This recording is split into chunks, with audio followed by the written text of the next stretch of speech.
All those in favor, please say aye. Aye. Opposed?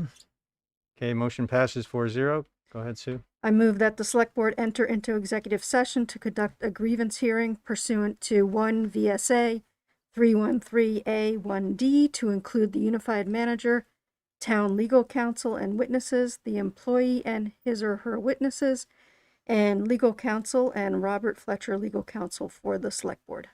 Second. Thank you, Sue. Thank you, Don. Any further discussion? All those in favor, please say aye. Aye. Opposed? Okay, motion passes 4-0. We'll go into executive session.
Okay, we're returning to session here. We had an executive session. My apologies for the delay in the start of the meeting. We had other business we had to take care of. Next thing on the agenda is agenda additions or changes. Greg, are there any? None from Changes? staff. I just want to make sure we had a comment that the people can't hear us, so.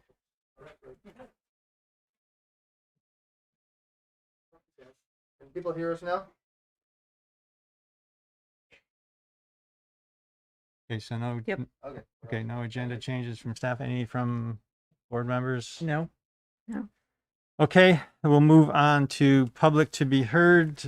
Public to be heard is a portion of the agenda where people attending can address the board on items that are not on the agenda.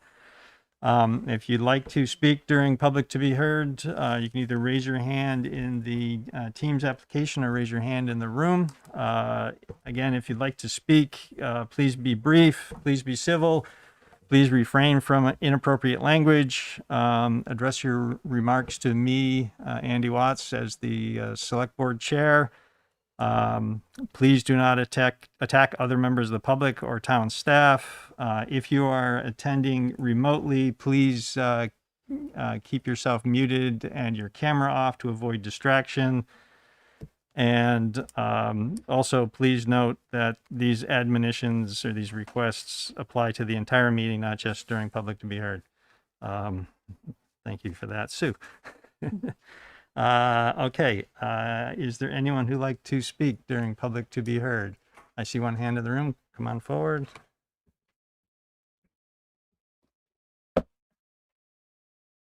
Hi, everyone. Irene Renner. I was out and about this weekend, and someone from Old Pump Road stopped me and reminded me they have terrible internet connections on some portions of that road. So as we get ARPA funding, and as I read headlines about how Vermont has just invested in tons of fiber optic cable, I hope you will keep them in mind. They pay a lot of taxes to live in Essex, and they don't have a lot of services in those most remote areas of town. Thanks so much. All right, thank you, Irene. Any other comments during public to be heard?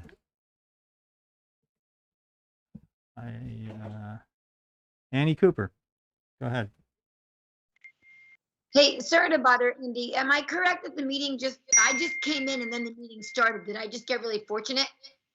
You got very lucky, Annie. All right, thank you. Thanks for waiting for me. I appreciate it. Okay, any other public to be heard comments? I don't see any hands up. There's one. Come on forward. Yep.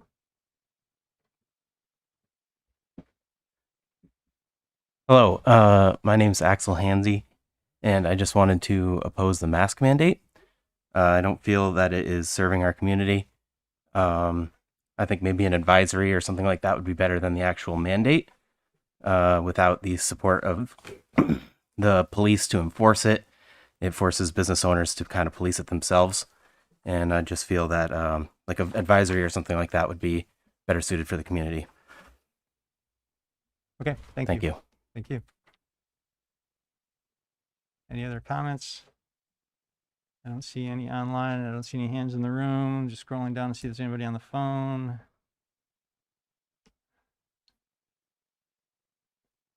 I do not see anybody attending by the phone, so okay, I'll move on to the next business item, which is a public hearing. I'll open the public hearing on the proposed 2022-2023 municipal budget for the town of Essex. Is that you, Sarah? It's me. Hi, everybody. All right, Greg, I'm also just going to share my screen. Is that okay with you? Absolutely. All right.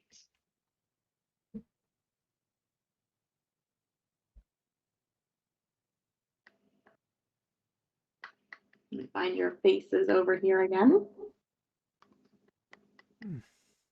There you are. Okay, so we have been working on the FY23 general fund budget for the town.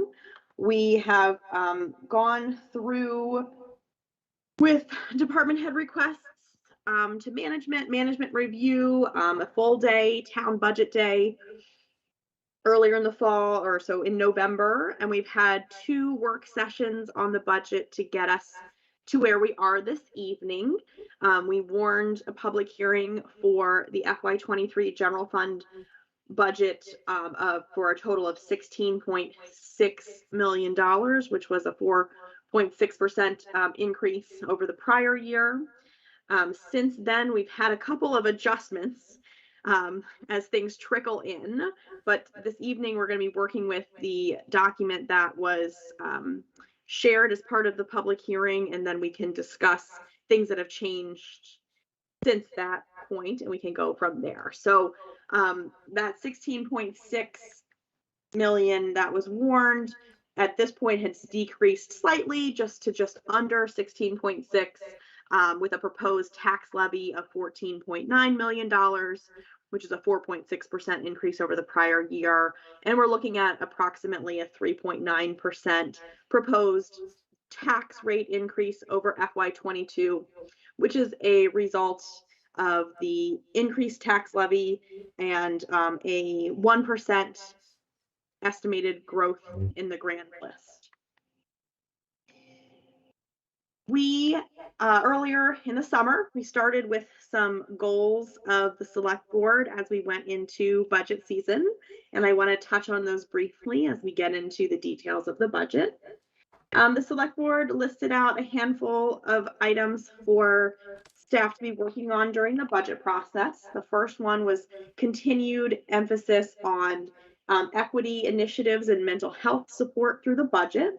And we addressed this by adding a $30,000 appropriation to the equity committee in the budget. We're continuing the FY22 new initiative to pay stipends to volunteers on boards and committees. One vacant patrol position in the police department has been moved to police administration to serve as a community affairs liaison. And additional funding for the Community Justice Center has been included in the transfer from the police budget to help with the costs of initiatives that are important in the community but aren't necessarily funded through their grant. Those are the ways we addressed that first goal. The second goal of the select board was to consider how we can address climate change in our programs and initiatives. We have reduced our administrative vehicle fleet from 2 to 1. Both of those vehicles were already hybrids. The police cruisers proposed for FY23 are proposed to be hybrid or electric vehicles. And the capital budget that we'll hear about a little bit later this evening continues to include fundings for energy efficiency programs. The next goal of the board was to minimize the financial impact of potential separation through tightening spending, deferring, or diversifying revenue. We have talked recently about the potential for going forward with more information on the local options tax. And we have scoured this budget for things that could be delayed or deferred, although as the board certainly has heard in previous meetings, many things were delayed or deferred while we were waiting for the result of the merger vote. And so some things have come due and we really need to include them here to get a move on. We do have the dissolution of consolidated management and consolidated finance and beginning the transition to separation of those departments have impacted costs in this budget. And as we go through, we'll hear about some of those. And lastly, the board discussed addressing the impact of potential separation by continuing to work toward tax equity between the town and the village. There are no new cost sharing initiatives in this budget. The Public Works MOU continues the way it has previously with the stormwater as well. The transfer between the towns and the village for clerk services and for the Brownell Library are still intact, but no changes have been made to those and nothing new has been added for FY23. And we're looking on the screen at the summary page of the budget transmittal, which has our combined summary revenues and then our summary expenditures by department. I want to point out up in the top section here, I can zoom in a little bit, that we do have some reductions in non-tax revenues. Previously, the village was contributing toward the manager's salary, the HR director's salary, and the village enterprise funds were contributing toward the finance director salary. Those items are no longer happening in FY23. Those are causing a reduction in non-tax revenue sources. And specific to FY22, the village enterprise funds have also funded some contributions toward IT services as well, which have been removed here. Over the last year, the Community Development Department has undergone an overhaul of the rate structure and the rates and fee structure, which is reflected in the revenue line for community development as an increase in anticipated revenues coming in as a result of that project. Additionally, the Parks Department, Parks and Recreation, went through an overhaul of the Indian Brook Pass process, and that has also resulted in increased parks non-tax revenue coming in. We've already seen that happening in FY22. The Clerk's Department also seeing an increase in non-tax revenue sources. These are coming primarily from the increase in the per page recording fee that the state passed down a couple of years ago, and also the ever increasing volume of recording that we see coming through. From a high level overview on the expenditure side, some of the large dollar changes year to year that likely jump out as we're looking here. The first is police. I want to be very clear that this is not all an increase in police. Some of it is a shuffling of the way we account for property and casualty, workers' compensation, and unemployment insurances. Looking down the line at how the police department is going to be funded looking down the line at the work that the select board and the trustees have been doing on a police agreement and the way that those costs are going to be determined each year and then allocated between the two entities. I have moved the police specific insurance costs out of the finance department budget, which is where they have been accumulated in the past, put them directly into the police budget so that they're easier to call out for future versions of ourselves when we are costing that contract.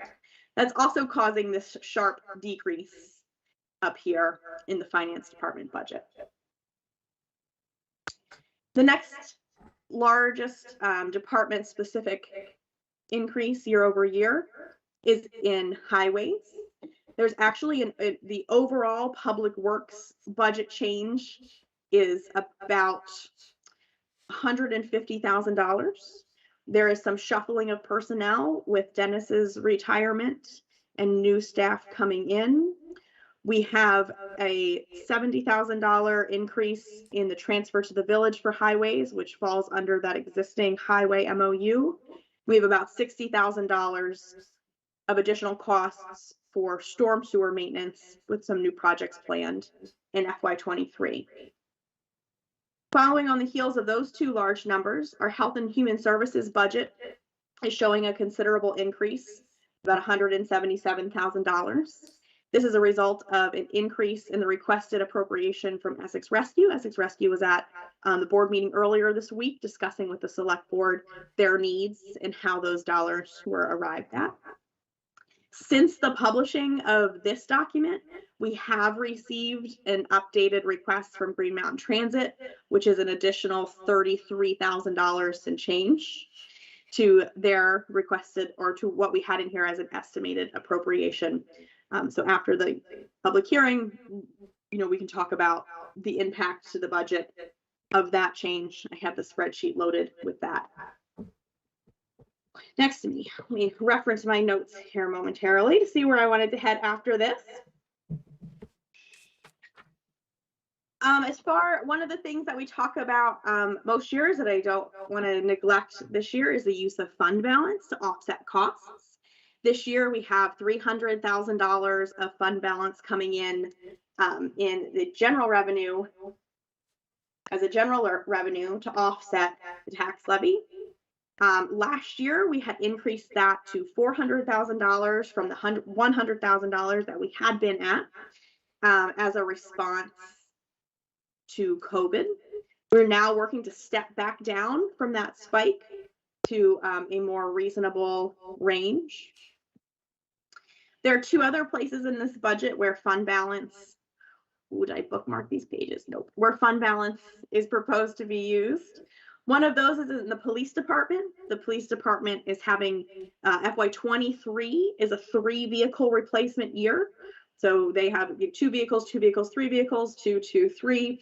And so now that we have that, it's not a one-time cost, but it's not an every year cost. we've pulled in some fund balance of about $70,000 to offset the cost of that third vehicle so that we can smooth out the cost of the vehicle replacement line in the police department budget. The finance department also has use of fund balance budgeted in it, $61,000. So between there's the $300,000, the $70,000, and then $61,000 for a total of $431,000 of fund balance booked as revenues in this budget to offset the tax levy. I'm going to hop over to the finance department while it's on my mind. Finance department, as we discussed, is showing an overall decrease. That's mostly because we're moving the police specific items for insurance out, like we just talked about. We are pulling in some fund balance this year to help offset some staffing changes. We are moving toward separating the consolidated finance department. We are currently hiring a village finance director, and Courtney Bushy is the new town finance director. And we're working toward the ultimate goal of having 2 3-person departments in separation, 3 people under the village, 3 people under the town. We're working toward that in phases. And the first phase is hiring that other position, and then contracting in some assistance to pull apart the database, to redesign procedures. And as we do that, we're holding a secondary position in the town to be filled once we make some more progress down that road. And that is why we're pulling in fund balance for now to hold that position without an undue burden on the taxpayers while we make it through that period of time. The other costing center that is most significantly impacted by separation initiatives this year is the Administrative Costing Center, which houses HR and management for the town. We did, as we discussed a few moments ago, the $120,000 contribution from the village is no longer coming in as shared employee revenue in this costing center. Although the overall is approximately the same because we have reduced 1 position on the management team after recent decisions made by the board. Those finance and administration are the costing centers that are most impacted by separation initiatives this year. And until such time as some of the other MOUs are unwound, those remain the same as I already mentioned. Let's see, reference my notes one more time. We hit goals, highlights, separation, moving insurance, use of fund balance, and it says ask for questions. So at this point, I would be happy to field any questions or continue on my soapbox. Also, you all know that I could talk all night. Okay, Sarah. You're welcome. So since this is a public hearing, we'll ask for public comment. Anybody in the room have any comments? Irene, come on up.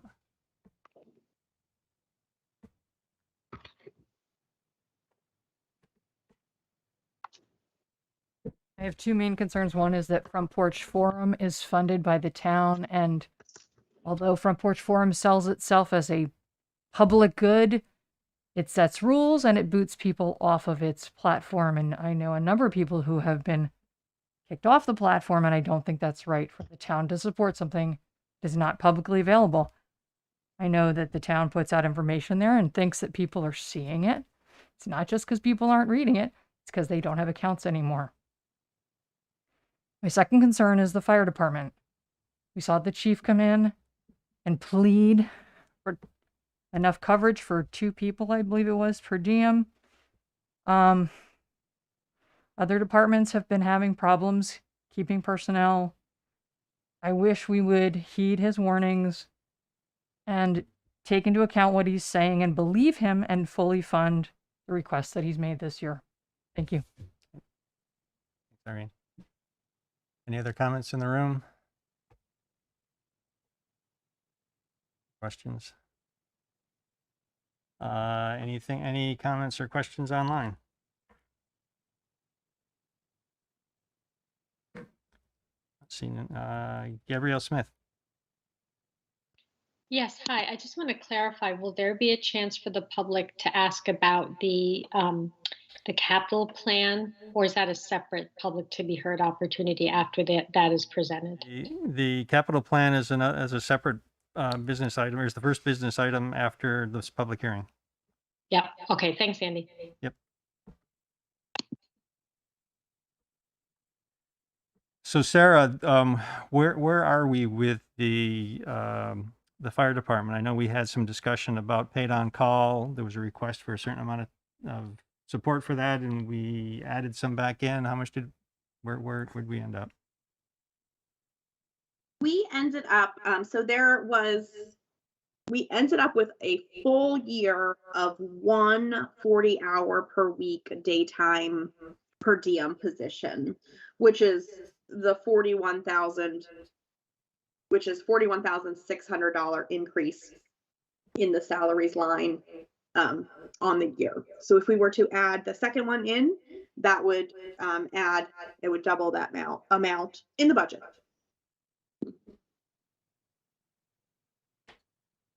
Okay, and Charlie, you're here. Your request was for 2? Was that, or was it for 4? I can't remember. It was for 2. Okay. Thank you for that clarification. And Sarah, originally in the budget, it was 1, but starting in January, right? That's correct. And so when we brought that to budget day, or when we brought that back to the first one of the early meetings, Gotcha. it was clear by the reaction of the select board that that was not acceptable. And so we pulled that back to July 1st with just the one position at this point. Okay, thanks, Sarah. Yes. We're having public comment. Is it related to this? Okay, go ahead. What would be the impact of adding a second starting in January? Starting January, it would be about $20,000 in a. Thank you. All right. Any other comments or questions on for the public hearing? All right, seeing none. We do have another discussion later about the budget, so we can revisit any of these questions at that point. Any of those comments? For a motion to end the I make the motion that we end public hearing? public hearing on the Thank- proposed budget. Thank you, Don. Do I have a second? Second. Thank you, Sue. Any further discussion? All those in favor, please say aye. Aye. Aye. Okay, motion passes 4-0. We'll move on to our first business item, which is presentation of proposed fiscal year 2023 capital budget and 5-year plan. Dennis. Anyway, Good evening, everybody. good evening. Thank you for the very familiar binder that Yeah, I'll start with the binder. This is kind of the meeting to introduce you to the capital plan. You've got the cover memo that talks about holding a date for a public hearing and for adoption at later dates. But obviously, any questions that you want to ask tonight are fine. I thought I would do a very quick overview of just how this is organized. I'm hoping that it made it onto the internet. My server and phone service was out today, so I couldn't check. But if it isn't, it will be there. What's there is a cover memo to the board talking about requesting approval of the plan and a schedule for adoption. The plan we developed this year is different than in past year. It's the same book, but it's quite different. Between Sarah, Courtney, and staff, myself, we use the Questica budgeting software to develop the meat of the plan. However, the Questica budgeting software doesn't really provide a good basis for explanation and for summary. And so Sarah Condi went back to use her Excel spreadsheet. So part of this is the Questica budget software and part of this is the Excel spreadsheet. So when you go through that, you just have to remember that we're working towards one document, and we hope to have that. I think there are better ways to present this. There's a lot of numbers, not a lot of words, but the words, if you get into it, you kind of get an understanding of where we are. So the very first document is the Excel spreadsheet. It's fairly long, but it identifies what we have as projects, and each one of these projects where there's a project description on the Excel spreadsheet is covered in the very back of the book where there's a section on project summaries. And those are the project summaries that come out of the Questica software. So that's kind of the track between the two. But if you wanted a little more detail, you'll probably find that in the back under the summaries on a particular project. But the summary on the very first set of spreadsheets is the project description. And Sarah can go through this later in terms of what the various lines across it mean. The very first document in there is a one-pager that basically shows under our major headings where we're allocating money for this year. And I wanted to start with that one and kind of explain where we are. And I think we've got start off with an estimated balance, which is the first column, which is what we have in our accounts. And I believe those are they're as of 6/30/22 estimated. Our additions that are coming from the 2 cents capital tax, and that's about $535,000. So you can see where that's been allocated within a broad category, let's say buildings. And then if you go to the Excel spreadsheet, you can go into the buildings accounts and see where that money is actually allocated. It's interesting that the next column over is the operating or capital equipment transfer budget, which is money that is budgeted in the operating account, but transferred over to the capital account. We do that on all our equipment so that we put money from our operating account away. And we actually purchase our vehicles out of the capital account. It's the way to keep that amount from greatly jumping up and down every year. It kind of is a float that allows us to keep it at a general level. So if you're keeping track, the operating fund transfer is about 19% of the total. And the total spend is $2.84 million. That's the second column over from the right on that chart. So the operating fund transfer is about 19%. The 2 cents capital tax is about 19%. You skip a column and you go over to additions and transfers. And I'm going to let Sarah explain that in terms of if we get into that, that's not my bailiwick. But the next one is, because there's a lot of other money that comes in towards the capital plan. And most of those are in the form of grants. Not all, but some are. So if you're over here, you can see the 175, the 1,569,000, and the total is 1,744,000. Third column over. I was ahead of myself. 1,744,000. And that's 61%. So 61% of that capital spend this year is really largely due to grants and using developer impact fees. I was curious, so I kind of compared that to last year to see if you look at all those columns, buildings, highways, how do they shake out year to year? And it's really dependent upon what projects are in the mill. And the largest project we have is in stormwater, where we've got a major stormwater project that's coming up this year, and that will come out of the capital fund, and that's most of that cost is coming out of grants, some local share. And so this year, stormwater accounts for actually 60% of the total capital budget expenditures. Last year, that stormwater was 11%. So it's very dependent upon the projects we have. Buildings last year, for example, were buildings this year are 8%. Last year they were 4%. Highways last year was 35%. I'm sorry, wrong column. 35%. This year it's almost 9%. Equipment last year was 40% almost. This year it's 17%.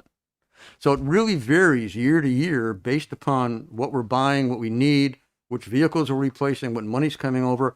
So it isn't a constant amount going in each year, like we're just going to put 40% into buildings. It can't work that way to get the work done that needs to be done in the community. So it will vary from year to year. The other thing that a difference from this year versus last year in those percentages is last year we included all the water and sewer capital projects in the capital plan. They're not funded by the general tax rate or the 2 cents. And so we will present that as a separate, I wouldn't call it a capital plan. It's more a future planning for sewer and water facilities, whatever you want to call it, when we do the water and sewer budgets, which usually come in January and February. But it's really not appropriate because it's not really coming from the general tax base. So we've deleted that. So last year's number for expenditure, if you take out the water and sewer budgets, was only $1,079,000, where this year the estimated spend is $2,800,000. Most of which is one large stormwater project.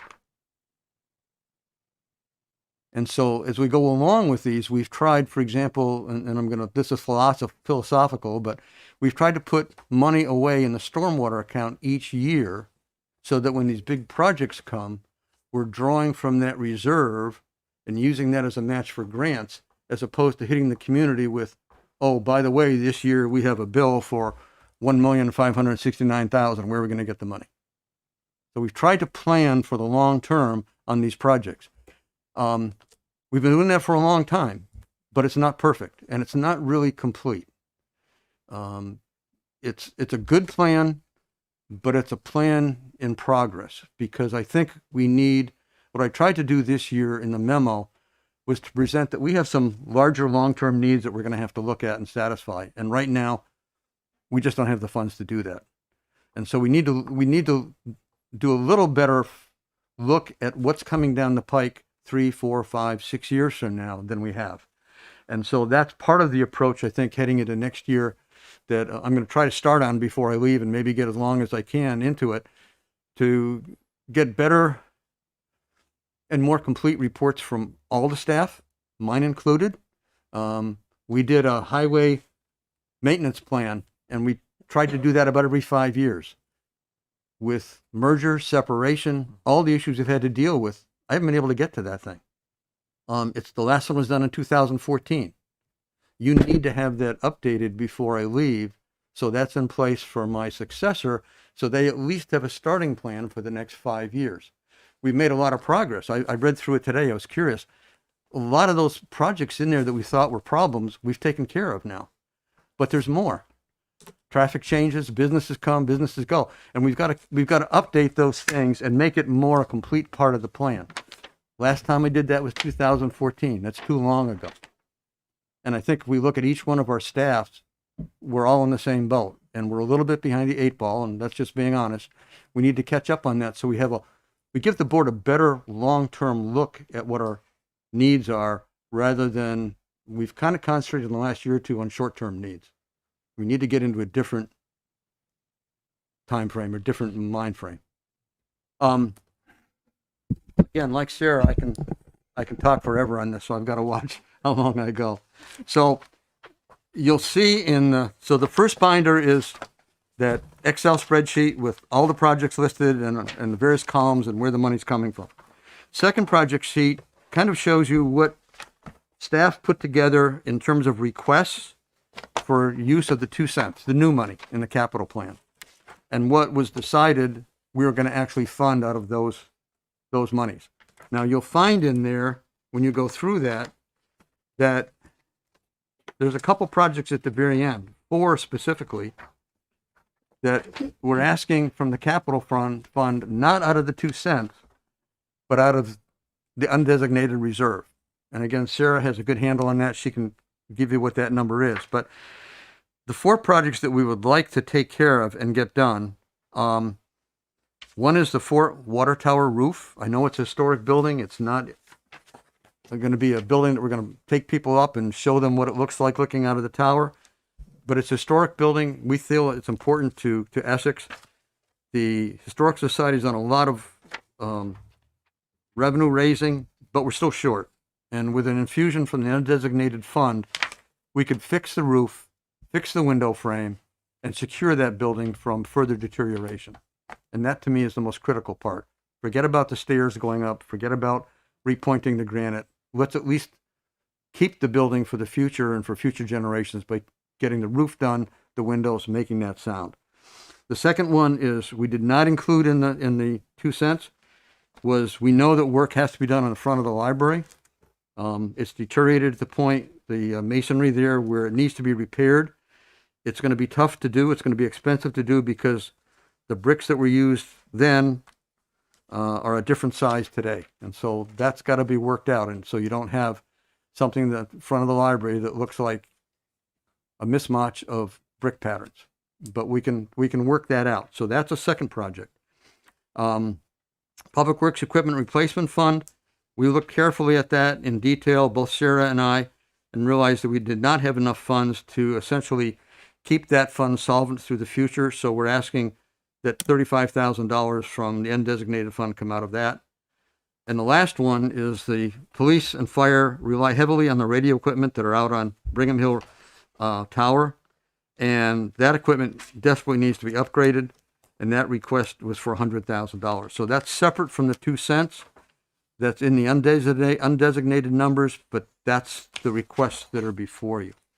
The next group of pages is the financial accounting for each account that we've got in there.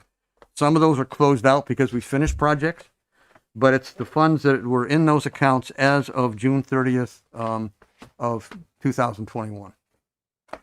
So that's a historical, what do we have in the bank before we started this fiscal year. The next one is one that comes about as close as you can to a narrative of the capital plan.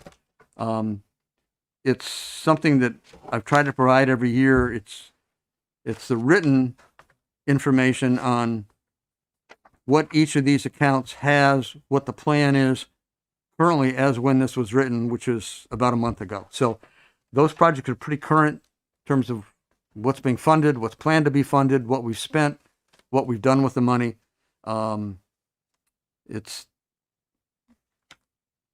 If you want to read through and get a good handle for projects, that's probably the document to use.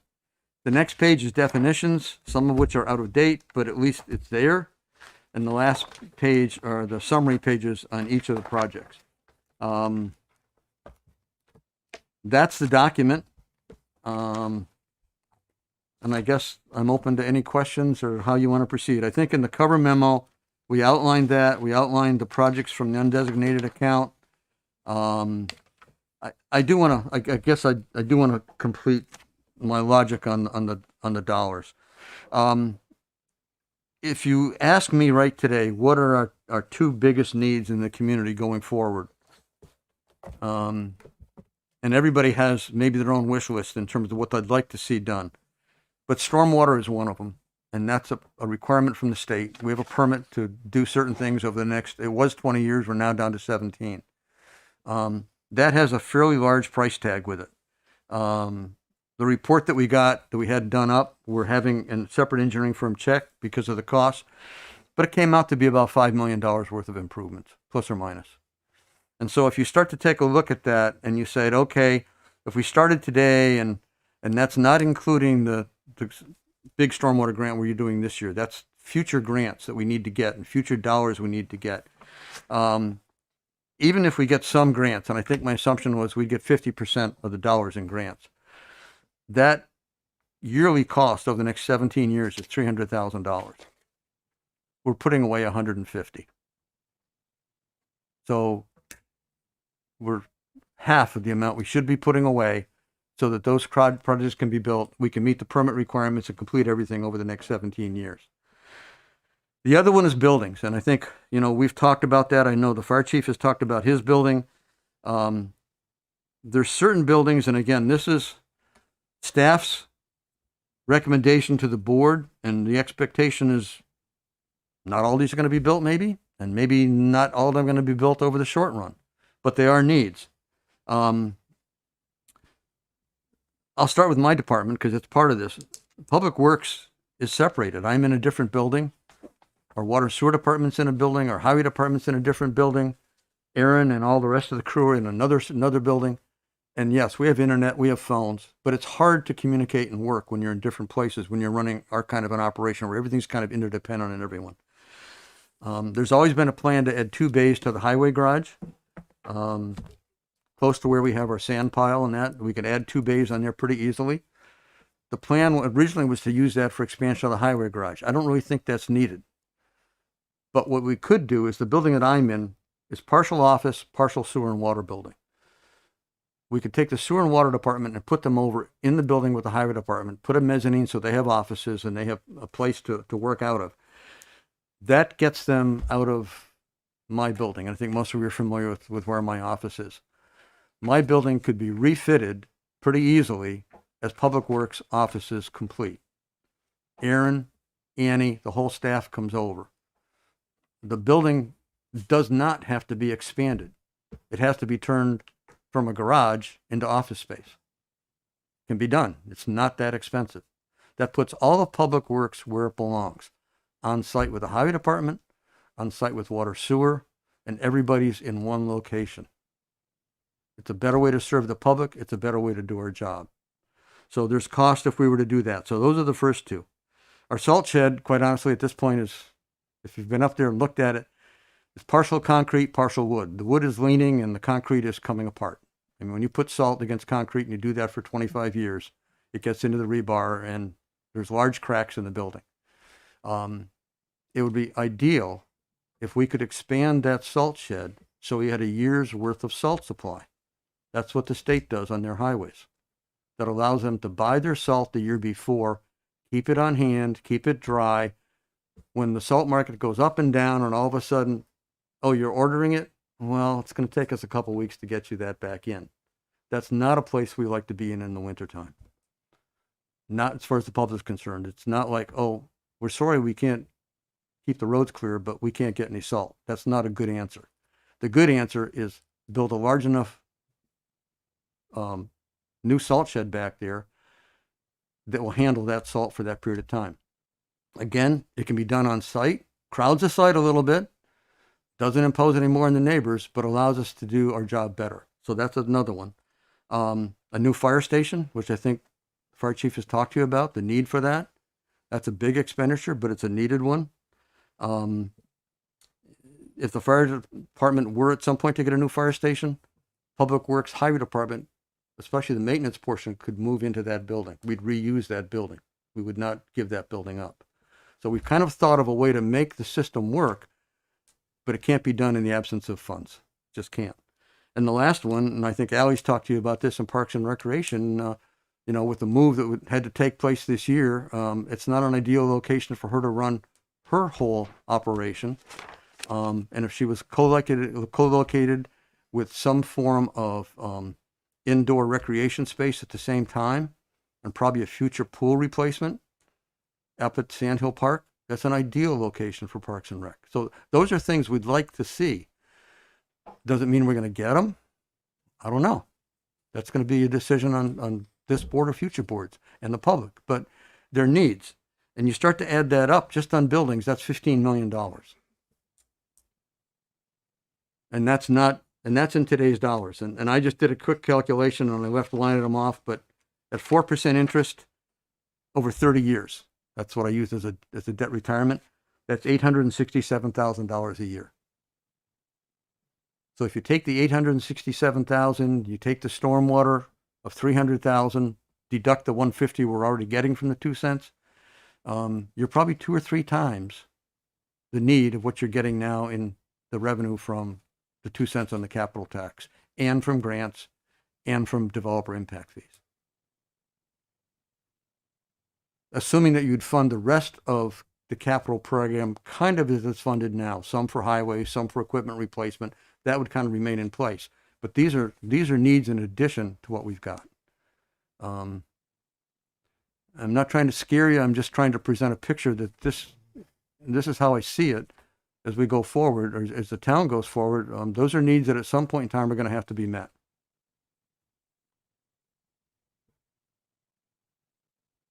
That's my pitch. All right, thanks, Dennis. Any questions from the board? Comments? Go ahead, Sue. So, one quick question. I was looking at that, the funding from the 2 cents, and everything was very well explained and easy to understand. Was, for the police station, there was a $50,000 fiscal year 23 item that looks like it was a new item that wasn't in fiscal year 22, and I couldn't connect the dots for that. We have a project at the police station. That police station's now been up 5 years, 4 years, 3 years. I remember. Time flies. 7? 7? So it's flying faster Yes. than you. What we found with the new building, and I don't think this was anticipated by everyone, but we found in the new building was that the windows have a dual purpose, and they have to be made that way. One is bulletproof glass, and I hope I'm not giving any secrets out, but it is. And then there's the regular glass for the thermal protection. And what's happened is that moisture has gotten caught between them. And the only way we had Tom Yendo as our building engineer, and we tried some things and had a contractor try it, and it works. And that is to basically take the framing around the window off, provide ventilation, essentially drill holes in and allow that so that there's more free air exchange. Because what it's done is it's basically created mold around the windows. And we've had a history of mold problems with our buildings. We don't want to start with a new building and go through that all over again. And so we tried it on one window. We let it go through a full summer just to make sure that it would, and that's when really the problem arises, that it would work. And it did. But now we've got 21 more windows to do. And so we took that estimate from the first one we did and multiplied it out and said, we need to do that. We need to do that now. And that's the kind of stuff that just comes out of the blue and happens. And then you say, okay, how are we going to pay for that? Thanks. All right, thanks, Sue. Any other questions?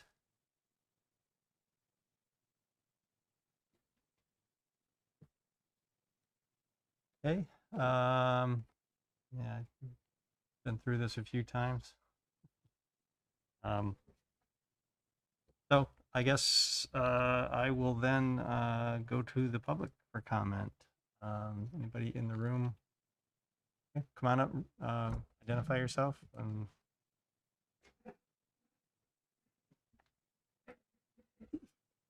Thank you, Marcus Serta. I'm the president of the Essex Community Players, and so therefore I have a question about Memorial Hall.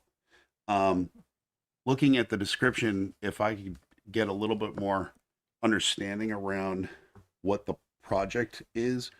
I know that there's a project for the long term for an expanded 1,200 square feet on that structure that's been discussed for some time. But in the project description, there's still a listing for short-term projects, some HVAC work, as well as some safety work to the front entrance. It's my understanding we just had the work. There was just recently work done on the front entrance. I thought we had completed the HVAC work. Maybe I don't know that there's more to be done. I'd also like some clarity, if you don't mind, around the statement of until separation is finalized, there is no need to spend any money on this building at this time.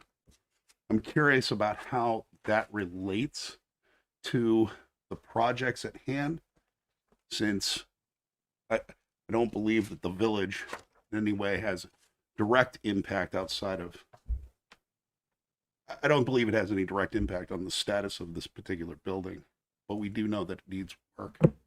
And I just want to say thank you for acknowledging the fact that there's monitoring on the floor. So those are my questions. Thanks. I'll try to answer them. I think I can. We've put money in the operating budget for maintenance of Memorial Hall, so that's there. The question was, do we need to put any more capital funds into Memorial Hall this year?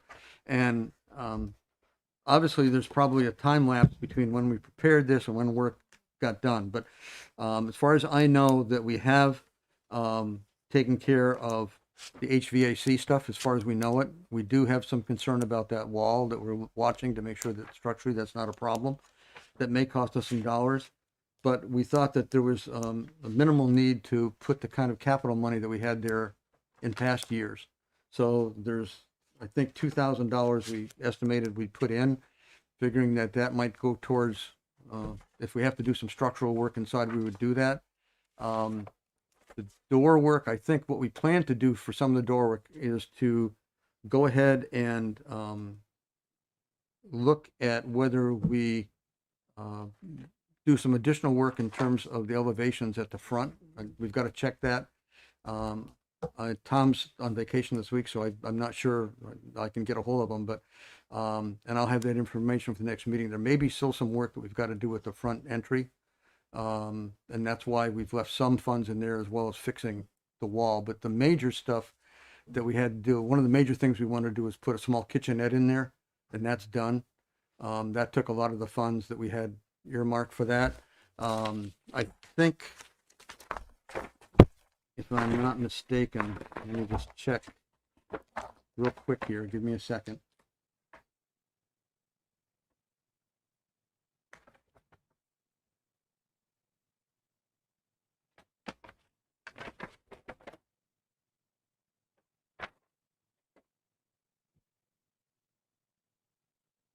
Okay, buildings projects. Let me just take a quick look here.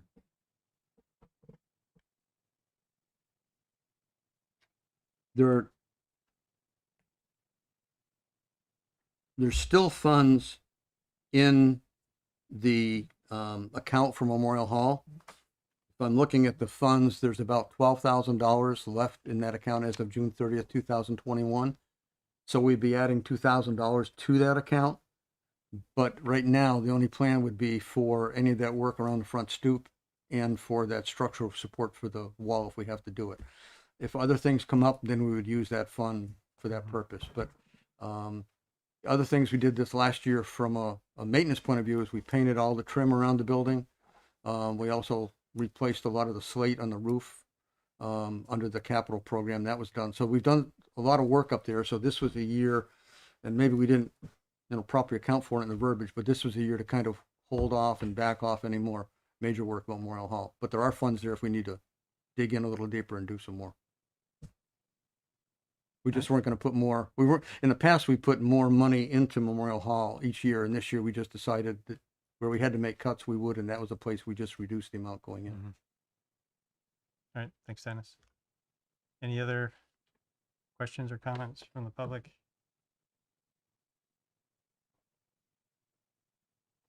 Hey, so Dennis, this is an information discussion here. You're not asking anything here.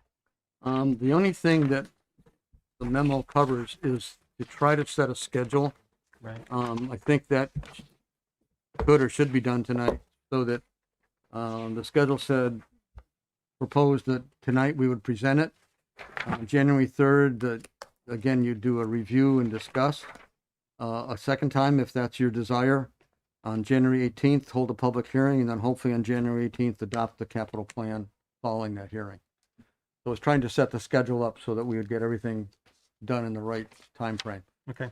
All right. So I That's guess about the only thing that comes out of the meeting tonight. all right.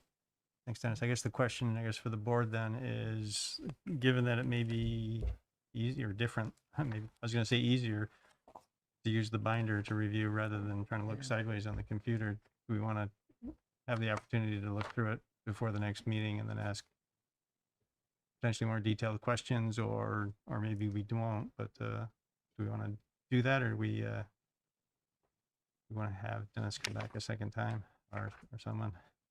I would appreciate review with, Yeah. it was very difficult to Yeah. It is. review the information in the Yeah, packet. much easier. Yeah, that's why we set it up this way. So we wanted to introduce it. Maybe we went too deep tonight, but we wanted to introduce it tonight and then give you guys a chance to look at it and then go through it and bounce it back, and we'll try to answer the questions. All right. All right. Great. Sure. Uh, I do have one question when you get a chance. Go ahead. Dennis, in your experience, what's the inflation factor nowadays in say buildings? And I mean, I was just looking at the cost of lumber, just in that. What's kind of going on in your estimation of inflation factor? It's changed rapidly. If I were doing this year, last year I might have used a 2 or 3% number. I used 4 just as a guesstimate. It's probably higher. I mean, anybody that's doing any work on their house, try to find a part. I have a neighbor who waited 6 months for the kitchen because the corner cabinet didn't come in, and they were doing their dishes in the bathroom. I mean, that's the kind of thing that's happening today. That's not necessarily an inflation factor, but it's a really good indication of how bad the supply chain is, and that does affect prices. I was surprised this year that some commodities that I thought would be through the roof, salt being one, came in reasonable. Oil is now, the last day or two, started to come down in the market. So again, I think the anticipation is with COVID, few people are going to be traveling and some of those things are going to come down. So it's really, I mean, it's one of these deals, with inflation at 6 or 7% right now, construction is probably in that range. Is it going to stay that way for more than the next year? Boy, I wish I knew, because that would be a great investment if I could figure that out. But Well, you just don't know. and then you have these federal and state monies sort of cascading, sloshing into the system, and yeah, and we're not going to have. I mean, I won't go off on it, but it is. I mean, there's very few. The staffing at the state is not adequate to handle all these dollars coming in. That's a given, in my view, just from talking to people. That's a given. So then it goes down to the next stage. Okay, if we get grant money, we've got to be able to use it, which means we've got to write grants and be able to handle them and manage them. We can probably do that within a normal range. But now you go to contractors. Where the contractor is going to find help to do that escalation of projects. And if they do, what's going to happen? Well, that price is going to go up. Because in the past, you put out a bid and you might get 6 or 8 really viable contractors bidding. But if they're all busy and you're the last guy in, your bid all of a sudden is double X. And they're the only bidder. What do you do? And I think that's what we're going to end up finding with some of these grants, is it's going to be very hard to get all the work done, whatever that work is, in the time frame that's been given us to get it all done, because we're not going to be able to push it through the pipeline. And I think that is going to drive up prices. thank you. I see Harlan Smith's hand up. Go ahead, Harlan. Yeah, thank you. When I was going through the descriptions, there's a notation there about Indian Brook Dam. There was money and work put into it in 2004, and then there's a notation that it would need more work in 10 to 15 years. And we're beyond that mark, and I'm kind of curious if somebody has an update as to the condition of the dam, what repairs were thought to be needed, and are they in the works of being done? I can give a good answer to that one, Harlan. Thanks for asking that.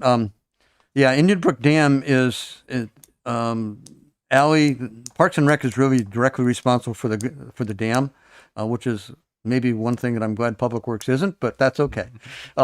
We work with her on it anyway. But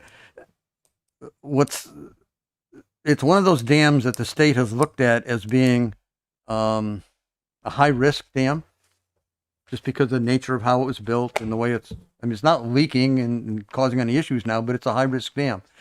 And they came out with a program just before COVID hit to provide grant funds to communities for them to hire a contractor and do an in-depth study of the dam, as well as about 10 other dams in the state. COVID interrupted all that. And so Ally has gone back to them just within the last couple of months to find out, is that grant still available? Are you going to do this? And the answer is yes. So that's going to come back at us to look at that dam. We do know that one of the issues with the dam is that, and there's ways to get around this. We've actually come up with some novel ideas that would work if we had to do it. But you'd like to be able to really control the elevation of that dam. And unfortunately, there's a valve in there that's, I don't know how old, that's inoperable. So you can't really do the control of the elevation like you should. Just to fix that, do you send divers down? Do you replace it? Do you put a new structure in? Do you drain it? There's a whole bunch of issues. So I think hopefully if they do the study on the dam, we'll have a better answer Probably going to involve some divers looking at it and some other things, and then actually taking a look at the structural integrity of the dam itself. So that hasn't been done yet, Harlan. We know it's got to be done. It's time to do it again. We've been putting away dollars every year to kind of look at it, but if we had to go in and really do major work on that dam, again, those dollars really aren't sufficient to cover all that. I appreciate the answers. Thank you. All right, Gabrielle Smith, you had your hand up earlier and you had asked about making comment during capital discussion. You- Yeah, thanks for coming back to me, Andy, but I'm going to hold some of the questions I might have for the public hearing later in January. Okay, all right, thanks, Gabrielle. Thanks. All right. Sounds like the consensus of the select board is, yeah, we would like to talk about this again on the 3rd, and I think we're okay with the schedule you proposed, and Yes. it's okay with staff. Set that up, we'll do that. Great. We'll see you again. Great, yeah. Thanks. Thank you, Dennis. Thank you. Okay, moving on to the next business item, discussion and potential action to adopt the fiscal year 2023 budget and warn a second public hearing. Be back to you, Sarah. Back to me. So next up, I know I had mentioned early before I started going through everything that we did have an adjusted request from Green Mountain Transit that should be factored in. I'm interested if the board wants to make other adjustments to the fire department budget. So my first question to the board is, are you interested in holding a second public hearing? You're not required to do so, but if we're going to do that, I'm interested to know if that's on deck, or if you're comfortable with working through those adjustments on screen in the Excel workbook with me, and then moving forward and getting this budget wrapped up to be warned for town meeting. All right, so last year, because it was the first time the town was using Australian ballot for voting, and the in the past there was the opportunity during town meeting to make a motion to change the budget from the floor, which is no longer available. So we allowed a second, or we offered, or hey, we had a second public hearing for the budget.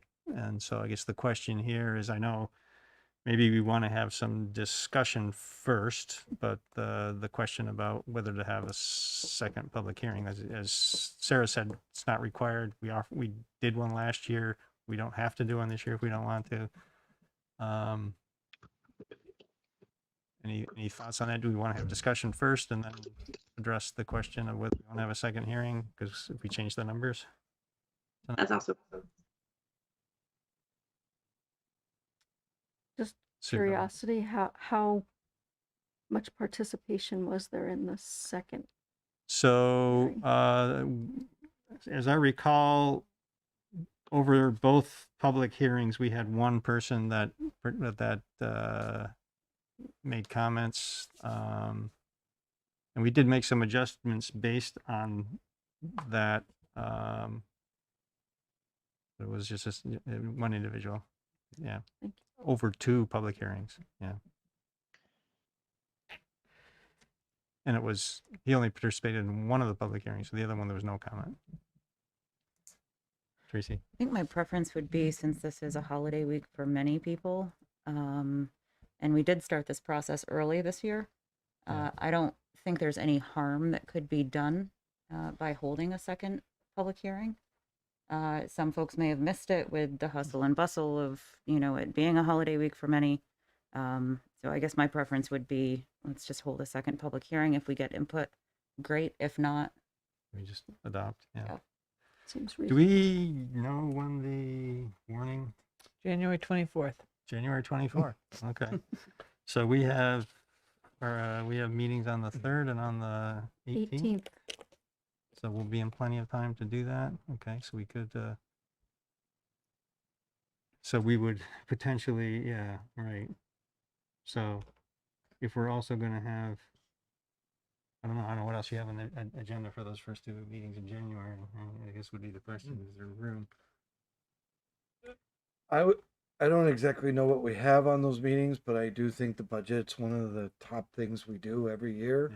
Yeah. And if you warn it and people come, great. If you warn it and people don't come, they had their opportunity. Right. I'm sorry to be Right. that blunt, but Yep. you don't normally go wrong by asking your citizens if they have any questions about your budget. The other thing I was going to mention, sorry, I see your hand up, No, is go ahead. that there are reports that the state is looking to do exactly what it did last year. It is going to likely pass legislation to do town, either allow people to postpone town meeting to later in the fall, or do exactly like we did where you could do it with Australian ballot. I believe that is going to be introduced as one of the first things in the upcoming legislative session. So I think you're pretty much right back where we were last year. So that opportunity to do things from the floor, I think, is going to go away. From a this budget year. standpoint, I think it's already gone away because the town voted Right. to do the But I'm ballot just for the saying it's- budget. But if there's other questions, Right.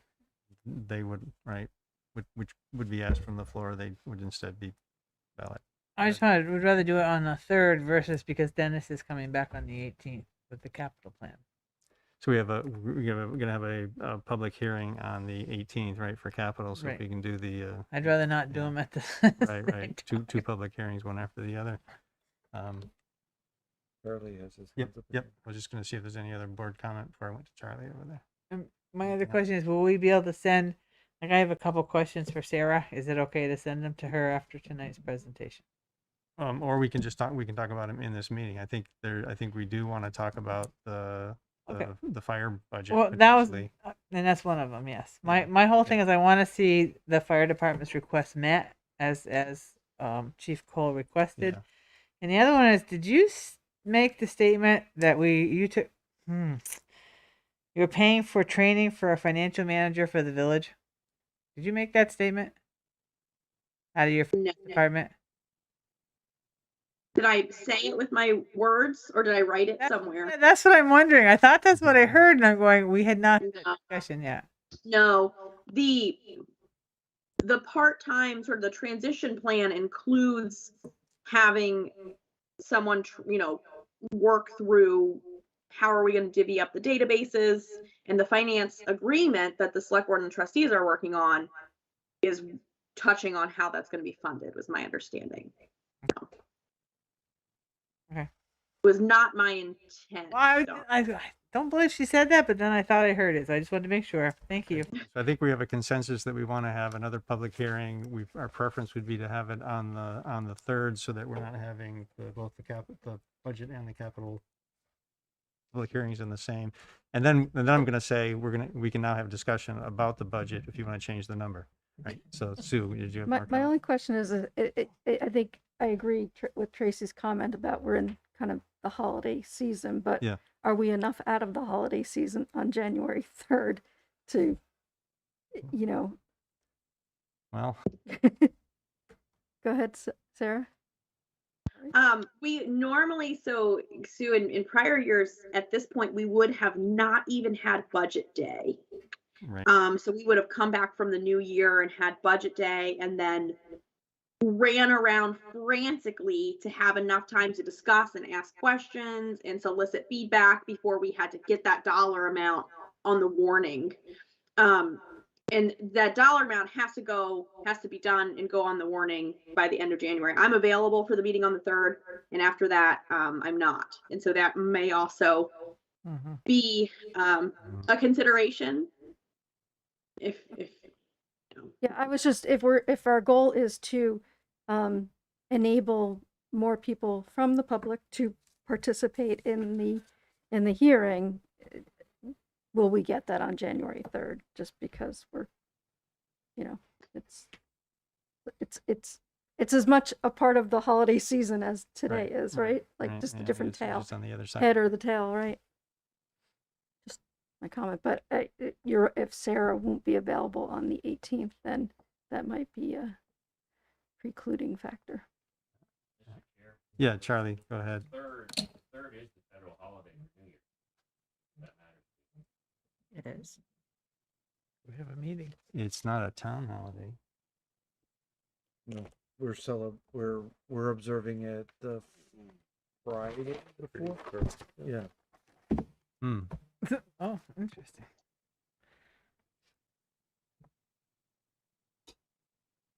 It's not a town holiday, so we didn't consider that. I don't know. I have to double check. It's not observed by the state on that Yeah, Monday it's not either. observed by the It's state observed either. the Right. day before on Friday.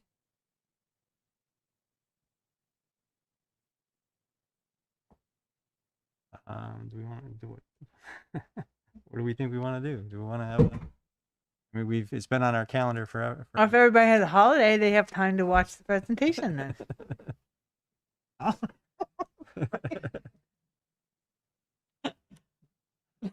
I'm sorry. Yeah, no.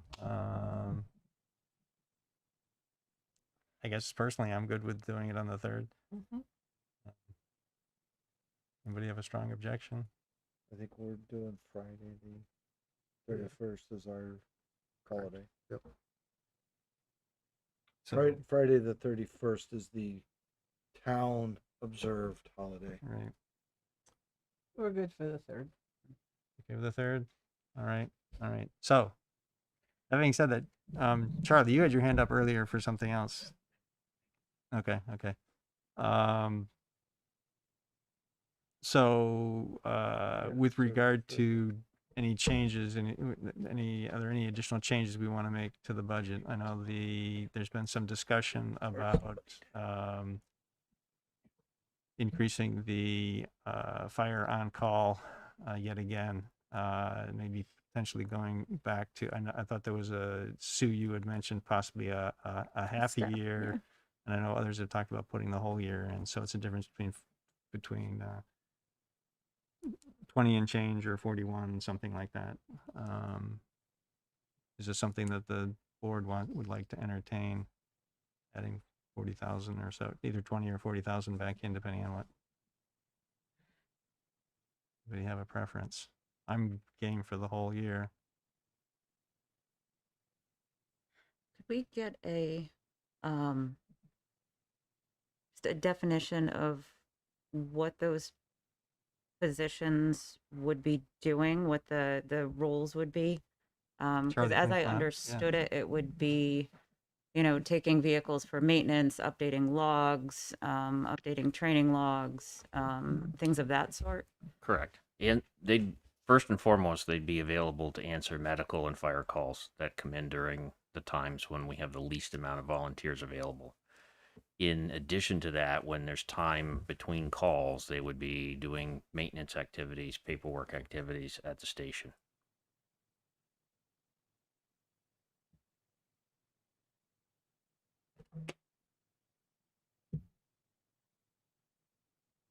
Any preferences with regard to half year or full year? I could support either. But I'm happy that we got it pushed back, pushed back to July, Yeah, but I think we're still hearing that isn't really sufficient, so I could support either adding a second person in January or for the full year if we want to try to include that in the budget. Tracy, any thoughts? I guess this isn't really related to per diem, but I know we've had this conversation before, but Charlie, we haven't talked to you about it. So just wondering what you see as sort of the best benefit as far as per diem or focusing on retaining the volunteers that you do currently have. I think in the Junction, they're focusing on that aspect of it as well. Mm-hmm. Do you see it as more, hesitate to say productive, but do you think it would make more of a difference to go the full per diem route as opposed to the full increasing stipends and things of that sort route, or would a hybrid sort of meet both ends? Right. In the discussions I've had with my officers team, talking about those very things, it was brought up about aligning our pay with the junction and advancing the hourly rate. And certainly that's something that we would all appreciate, but we felt that the more important factor would be to make sure that we have at least 2 staff on so we could continue to answer the calls. When we looked at the numbers of our EMS calls that we were not able to send somebody for, those numbers are alarming, and we'd like to change that. In being devil's advocate, with the amount of increase that's being requested by Essex Rescue, is it a harm to public safety if fire doesn't respond to every emergency call and allows Essex Rescue to handle that? If Essex Rescue could handle every emergency in Essex, then you're right. It could benefit to just fund the Essex Rescue team, but they're not answering every call in Essex. They're relying on mutual aid partners from outside, and we don't know when that's going to happen. We can't foreshadow that the third call is going to be Colchester or the second call is Williston or what have you. There are days when Essex Rescue has 5 calls within 30 minutes, and that's bringing several ambulances in here. So we really don't know when they're going to happen, and we have seen many times where the wait times on scene before we get the transport ambulance there are up to 40 minutes. That's a really long time for people to be sitting there without someone there to help them. And Essex Rescue is no longer doing the first response aspect. There was a time where Essex Rescue members could jump calls and provide that first response service, if you will, and they're no longer doing that because they don't have the staffing. And they would rather staff the ambulance truck, so they've got 3 ambulances, than to send one person here and there. That's what makes it, that's why it's important for us. And Underhill Jericho has also since started their own first response group too, to get EMTs there and initiate emergency care. Great, thank you. So basically, the people you're looking to put in are also first responders? Yes. Thank you. Sue, Can I ask a question not about the fire budget? well, let's I guess maybe finish this. Just Well, Sarah mentioned something about another increase, and I didn't know what that was, and just to understand holistically what we're talking about from a another budget. increase in fire. No, it Green was Mountain. Oh. Green Mountain Transit, we had just estimated their increase previously, and then we got their actual request, which was another $34,000. So they're looking at a $46,000 increase over the prior year. So you said it's 36,000 more than what we had been previously shown? Yeah, 34,000 more than what was previously shown. Mhm. Okay. So when we, sorry, Charlie, I think I think Okay. we'll come back to that question, but thank you. Yeah. Thank you, Charlie. So when we on budget day we were at 6.4%, right, for a tax increase. So you got us down. We got ourselves down with a lot of your help down to 4.6. Yeah, and then so for overall budget, the bottom line, yeah, we went from like 6.4 to 4.6. We tucked it down a little bit more, and now we're back to 4.7 on the bottom line here. It might be helpful if you want to look if I share my workbook Okay. with you. So read this. This is the working copy that we've been making some of the adjustments in as they come in. There was a slight adjustment. The health officer pay is in there. The Green Mountain Transit change. I just put in an additional for a full year of Byron.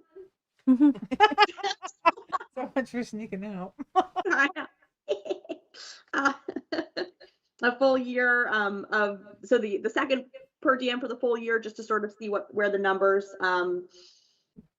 landed. And so we're back at 4.7 on the bottom line, which is a 5% tax levy increase because of the loss and other non-tax revenue sources. And that, coupled with a projected 1% grand list growth, is giving us a 4.4% projected tax rate increase, which is about $65 on the average $280,000 assessed value property. We were, so before adding the extra per diem, the second per diem in, that was $63. So to give you a sense, it's about $2.25 for every $40,000 on the $225 on the average home per year, for every $40,000 change that we make. So looking at, does that help or make it worse? That helps clarify.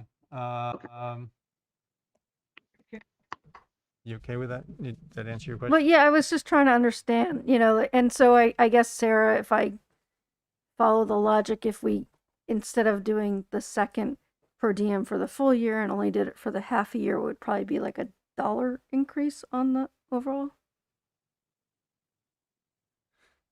That would get us down to 63. So I actually misspoke. So it's $20,000 gets us about $2 on the average assessed value increase over last year.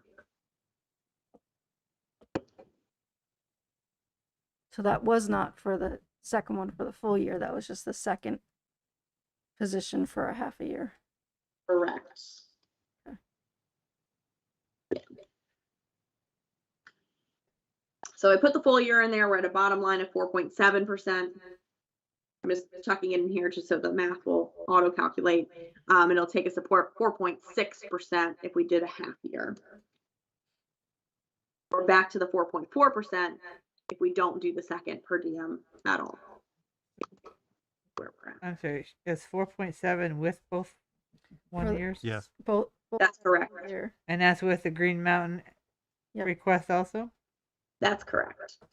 Now, are we going to get an explanation of the Green Mountain increase? Because that's quite a Hmm. huge increase in what they thought they were going to want and what they are asking for. Greg, do you have an answer to that? I just found out about that before hopping on the meeting, so I'm not prepared to talk about it. No, I can reach out to them. I do not believe they gave much of an explanation, but I could be wrong on that, but I will try to find out. That's pretty large. And then also you said it included health officer increase in pay. I have a hard time supporting that one. I don't even know what the health officer is doing, and I'm still waiting for that. Yep. Been working on that with the health officer, with Jerry Furkey today and over the weekend. Still trying to gather some more information, but basically their calls are increasing. They're on 24/7 call. Number of apartments have jumped up tremendously in the past few years. Trying to get some more information to show you year by year just exactly what it's increased to.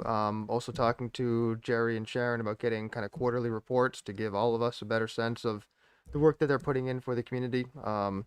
And so what I could propose, or I'm willing to propose at this point, is to start the recommended or the requested increase halfway through the fiscal year, so January 1st of 2023.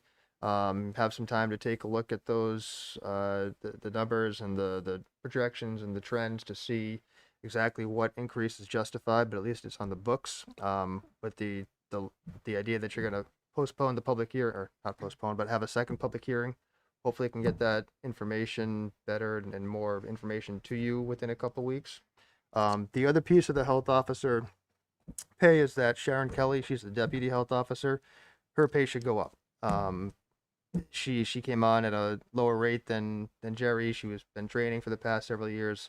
She's up to where Jerry is. They're basically doing the same thing. Jerry covers in the village. Sharon covers outside the village. Jerry's the health officer, so he's ultimately has the final say. He's in charge, but proposed that Sharon be brought up to about 90% of what Jerry's making to compensate her and recognize the good work that she's doing and the fact that she's basically in charge of health duties and outside the village. So to get that caught up. So that's part of it as well. But yeah, with the delay, not the delay, but the second public hearing, can hope to get you some more specific information in a couple weeks. But anyway, so all that said that I just laid out, it would save about $1,000 from what was been budgeted off the health officer's line right now. Oh, so you're talking about a reduction? in what's. Compared to in the what's budget. by $1,000. Yeah. Starting it Okay, it's later. a small one, small number. Okay. Yep. So, but it's Okay. something. Okay, all right, thanks. Right. Yeah, that was gonna be my question. I didn't know if I missed it in that one meeting I wasn't here for, but, No, oh, yeah, we didn't, yeah, okay. you know, as far as everybody else tells us what's going on, and we have this, we're paying money into something we don't know what they're.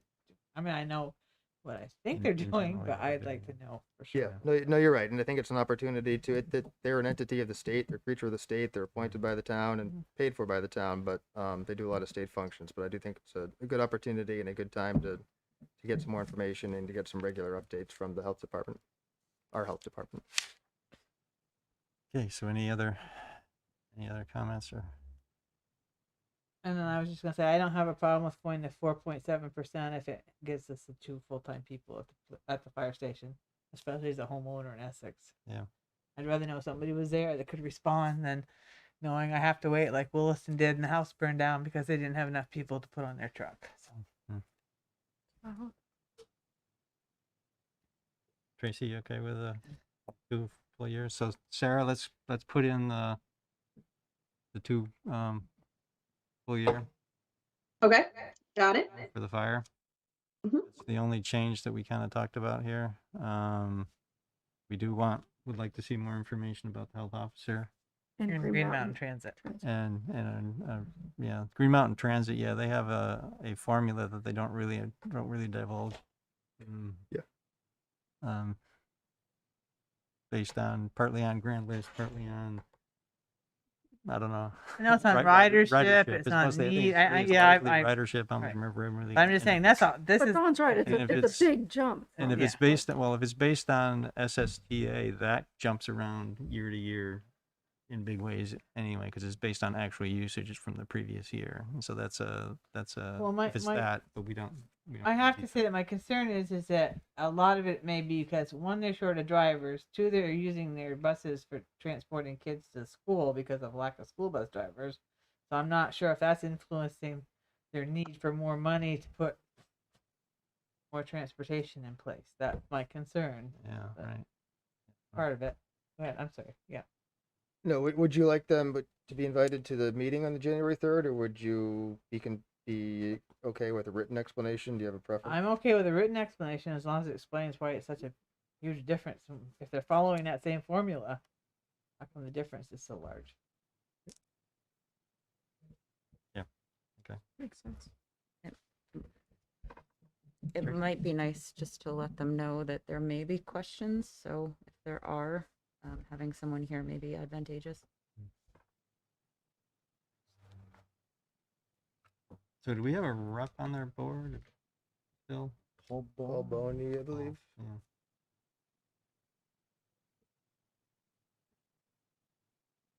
It usually comes and talks to us.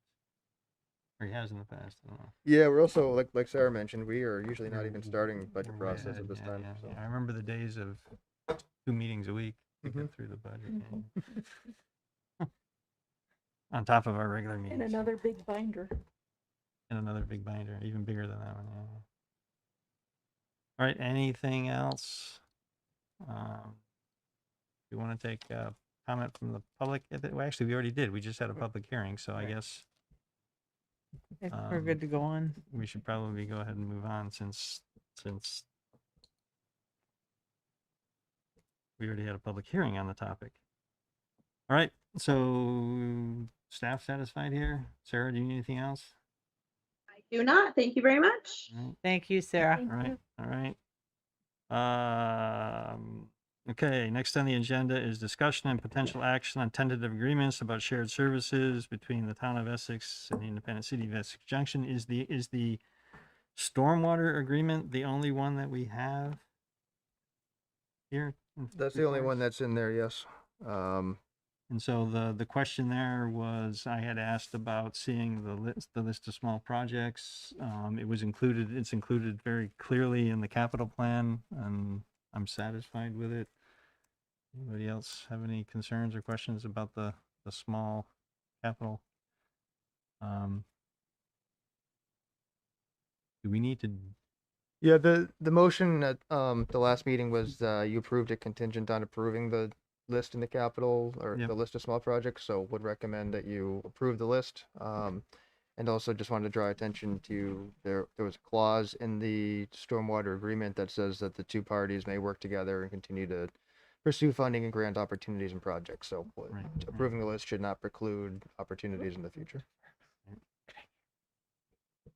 Oh, right. It doesn't say these are the only things that we could work on together. Yeah, Correct. I got you. Yep.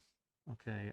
But it does say that the current ones will end at the completion. Is that the MOU ends at the end of their so-called transition year, but that doesn't preclude us from starting a new MOU or collaborating. And in the agreement that we signed says that, right, the intent is to collaborate in the future where it makes sense. okay? It also says that if the small capital fund or projects aren't completed before the end of the transition and more money is needed, both parties will contribute per grand list. Percentage of the grand list Yeah, basis. yeah. All right. Do we have Oh my God. motion language? Or do you have more? Yeah, I'm just gonna make it up. I move that the select board approve the current stormwater capital project list. Second.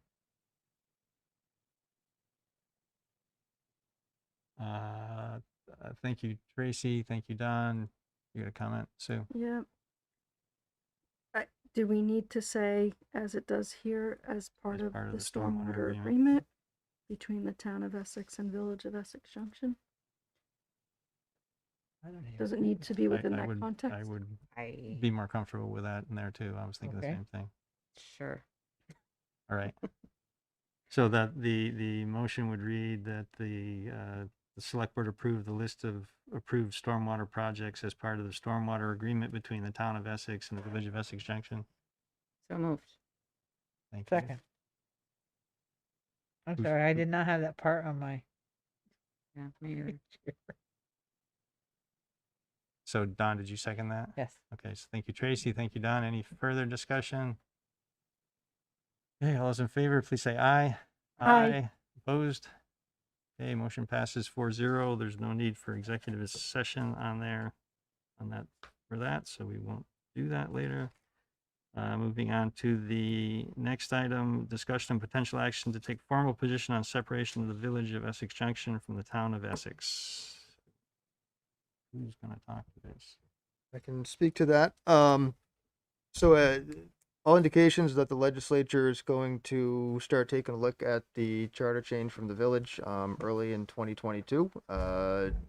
Also suspect that the town will be invited to send representatives to testify, whether that's the select board or the chair of the select board, and thought it might be useful to have a statement or position or some talking points if you're asked questions about it. So there's a memo in your packet. There's no recommendation to take a position per se, but some things you might want to recognize or put into a statement are acknowledging the results of the votes, acknowledging that the vote was in the village, it wasn't townwide, acknowledging that the select board and the trustees have been working together to create the shared service agreements. You're continuing to do so based on the resolution to work together amicably, forget the exact wording, from a few months ago, and to any other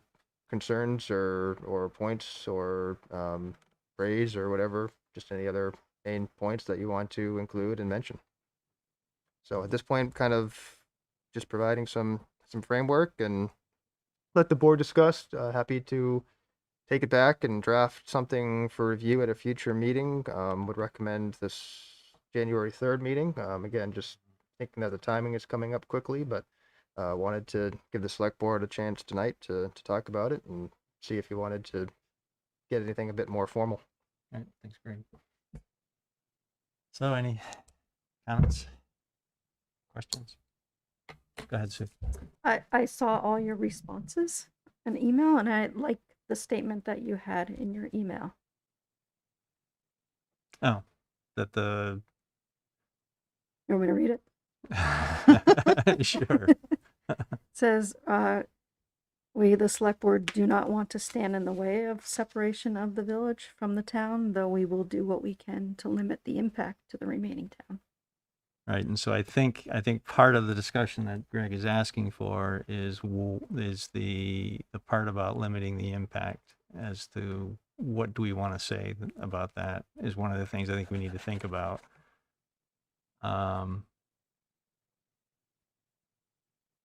So, and I think as I've kind of I think I've said a number of times the potential steep tax rate ramp increase after the transition year could be one, but there may be others. So I don't know. Anything board members want to make any comments, concerns? How do you think we should approach this? Or do we want to, take what Greg has in his memo plus the sentiment of we don't want to stand in the way as a feedstock for a proposal from staff for us to review and consider at our next meeting. That was kind of what I was thinking, was the bullets that are here, plus that sentiment that, we have to be considering also, the future. So you would say that we, as the select board, acknowledge the results of the village vote. We acknowledge the fact it was not a townwide vote about separation. We acknowledge that the select board has worked with the village board of trustees to create shared services and agreements, and will continue to do so until completed. I would say, because we need to get them completed. And any concerns about separation and its potential impacts? Would that be financial impacts, or are there others? There could be others too. Yeah. Okay, and it's been okay. And then Andy's statement that you're proposing. Well, that is Andy's statement about Okay. being thoughtful and doing how we proceed so that we limit the overall impact to the town that remains, right?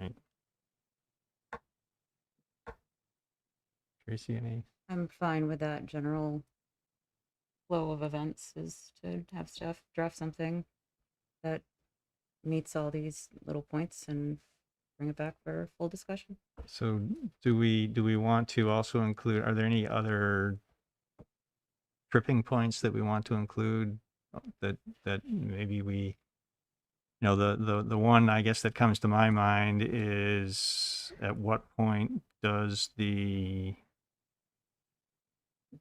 I know this is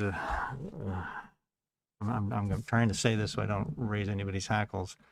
The village wants to become a city on July 1st, but then the budgets to support that first year are the village and town budgets that were voted. And I have no problem with this, with the city saying that it wants to be a city on that date. I have no problem with that. But from a voting standpoint, who gets to vote the next March? Also, that November we need to have elections for, because it's a general election year. We need to have elections for justices of the peace, and we need to have a voting district that allows us to vote for future, or the town justices of the peace, and the city needs to vote for their own too. So I don't know if statutorily something has to happen to allow, I don't know if you'd call it a temporary voting district, or whether the city is the city and then therefore they're their own voting district based on that. I just want to understand that there's no impediments to us electing justices of the peace in November, and then having only folks who live outside the village vote at town meeting. Well, by their charter definition describes their physical look or their physical boundaries. Is that correct?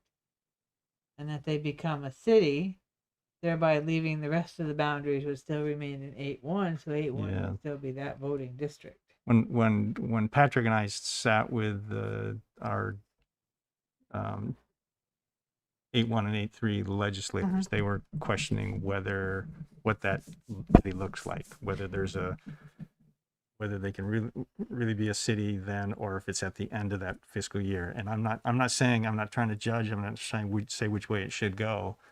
That would be a legislative call. It wouldn't be us. Exactly, and that's why and you know, I know that they said don't go with a question like that, but I think we need to make sure that we don't end up in a corner with only having. Well, and then we need to know where redistricting is going too, and that's not a done deal yet. Right. And that's going to have an impact.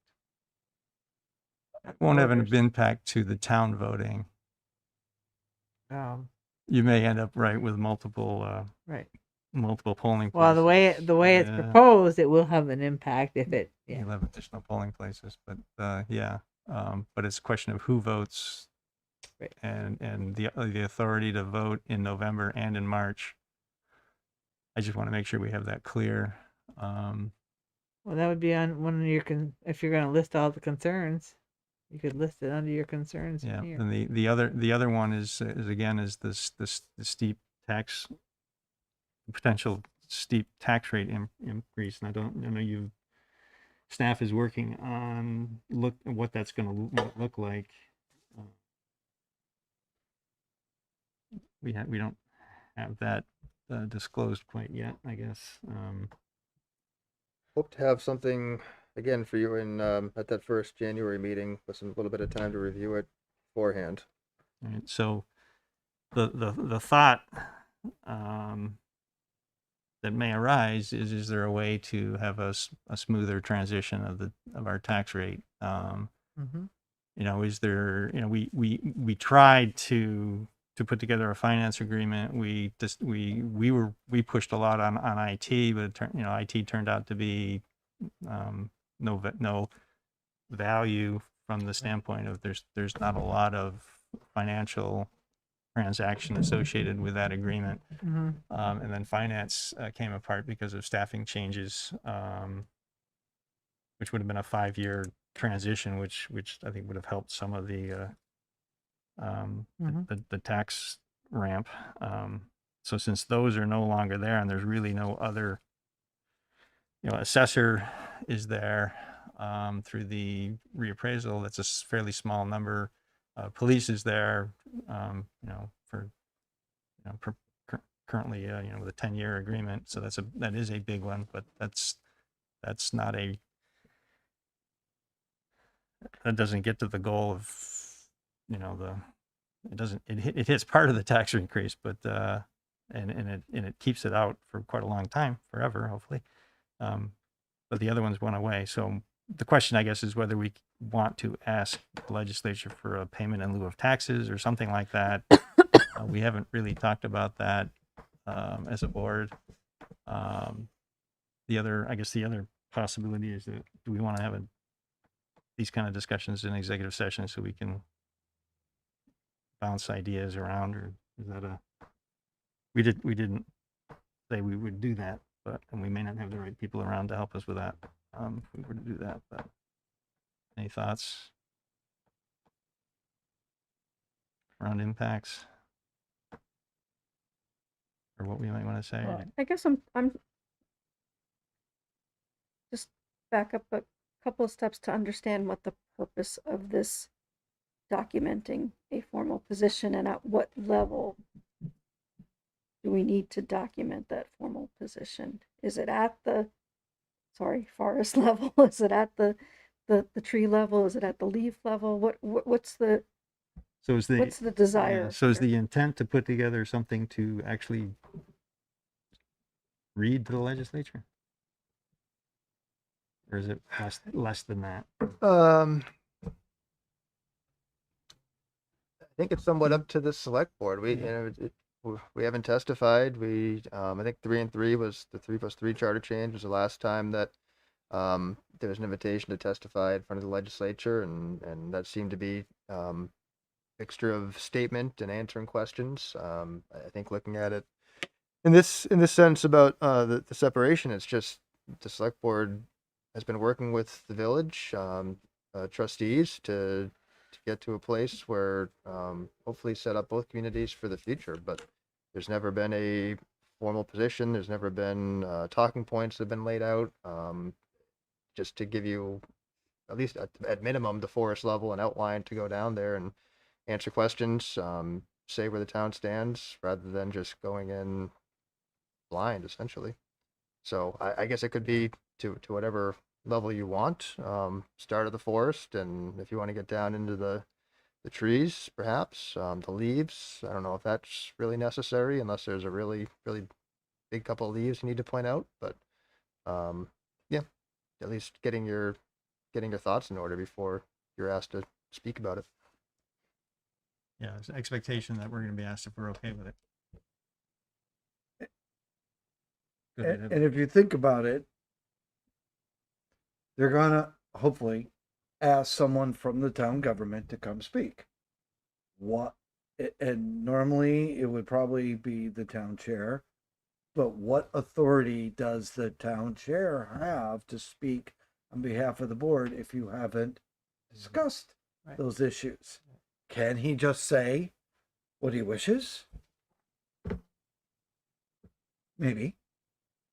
But it would be much better and more organized if he or she explains the positions as was discussed, and when they get questions, answers in that vein of what was discussed. And if it wasn't, gotta wing it, because you're possibly only going to get one opportunity to speak, maybe two, but that'd be interesting. If you have a second chance to speak, it's because they have further questions, not necessarily Something you said originally. They just had more. Yeah, we probably can't ask for a second opportunity. Right. Yeah. Right. You can always ask. Well, yeah. But I do know that we have more to discuss on tier 2 that is also going to impact potential impacts. Mm-hmm. So maybe that part should be done in executive session.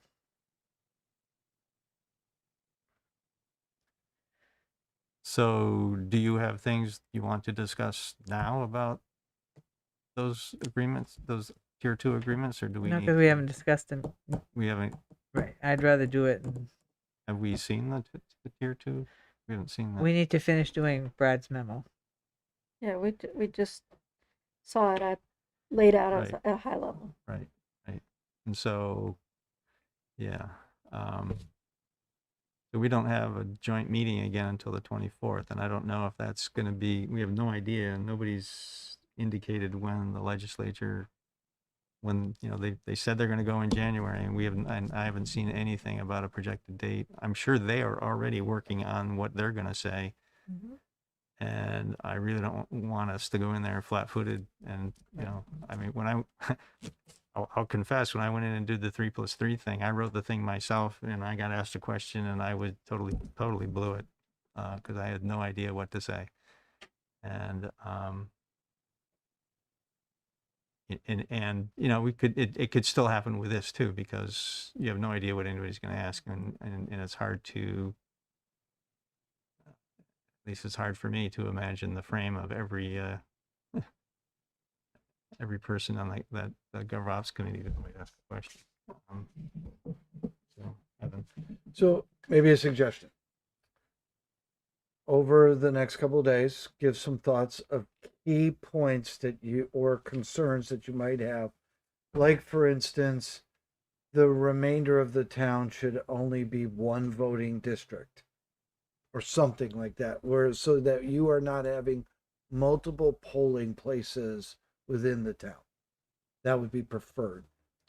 Sort of top end tree level stuff. And if you get a little bit lower than that, so be it. But sort of create your top 3 or 5 issues, talk amongst yourselves, and then create a position based upon those, at least. And you could do it in the 3rd. And if you needed to go and do it in executive session, we could properly warn it.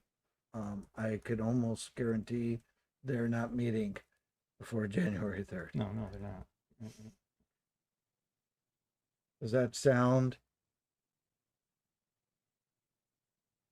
like something that could get started? Staff could also put some thoughts into that. I mean, I know Greg and I would just say that, again, all the things you've said, but if you want to get into some granular stuff about voting districts, about remainder, about time, about tier 2 agreements, all of that impacts the remainder of the town.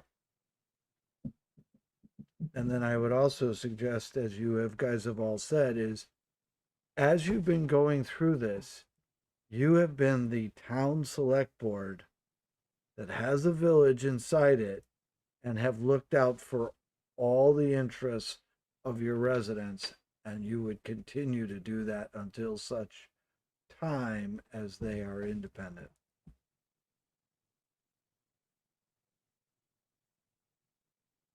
Because that was what you were elected to do.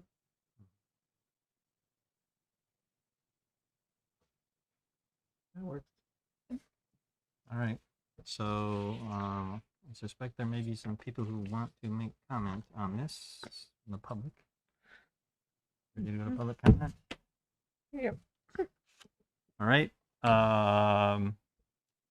Any public comment here in the room? Ken?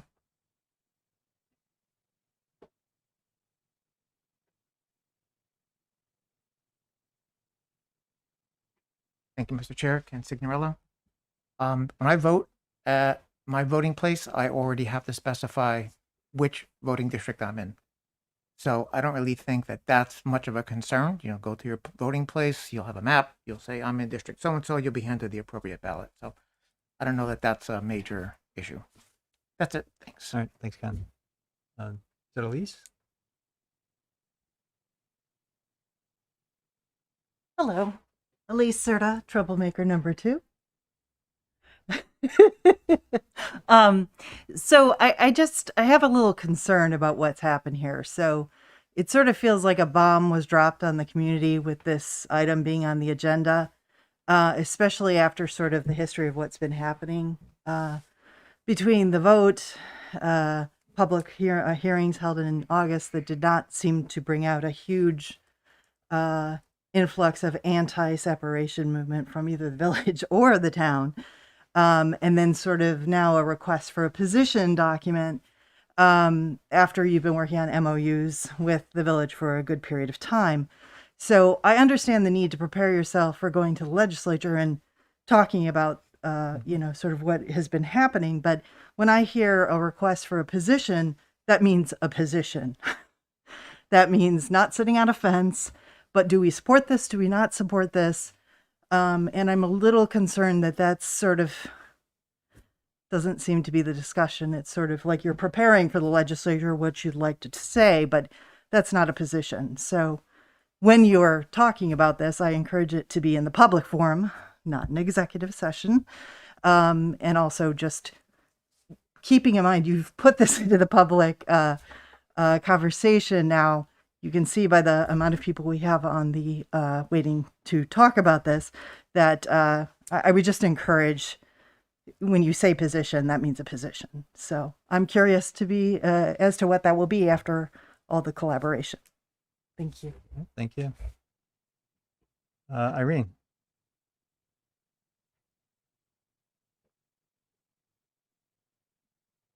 Thank you, Irene Runner. Is there a reason that the door to the meeting room is closed? I thought this was an open public meeting. I do not know. I can't see the door from where I'm sitting. I didn't know it was closed. Thank you.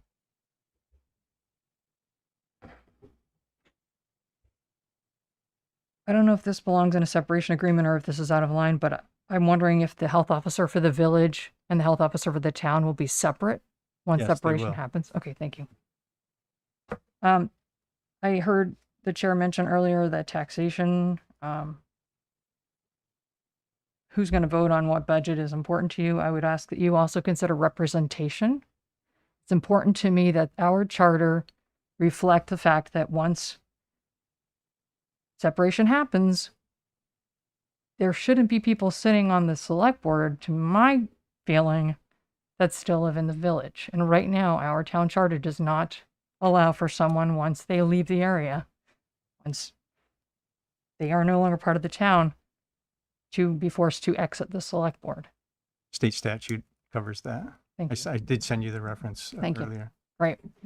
The town outside the village exclusively has lacked not only a vote in this issue, but it's lacked exclusive representation in this conversation. So if the legislature, who is not as aware of how the town and village fit together, is told that the select board has agreed to these separation agreements, what they may not understand is that no one has negotiated exclusively on behalf of the new town. And I think that's important. You've had a village resident on the select board this entire time, and his very presence has likely influenced how you voted and discussed it, as has even more strongly the fact that you are elected by the whole town right now. So the town outside the village, that is, the people who will be in the new town, have not had any representation. I think it's critical for the legislature to know that and to remember that as they look at these agreements.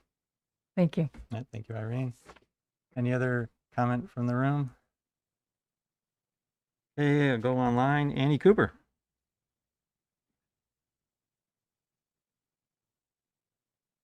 Hi, Andy. Thank you for the opportunity to speak.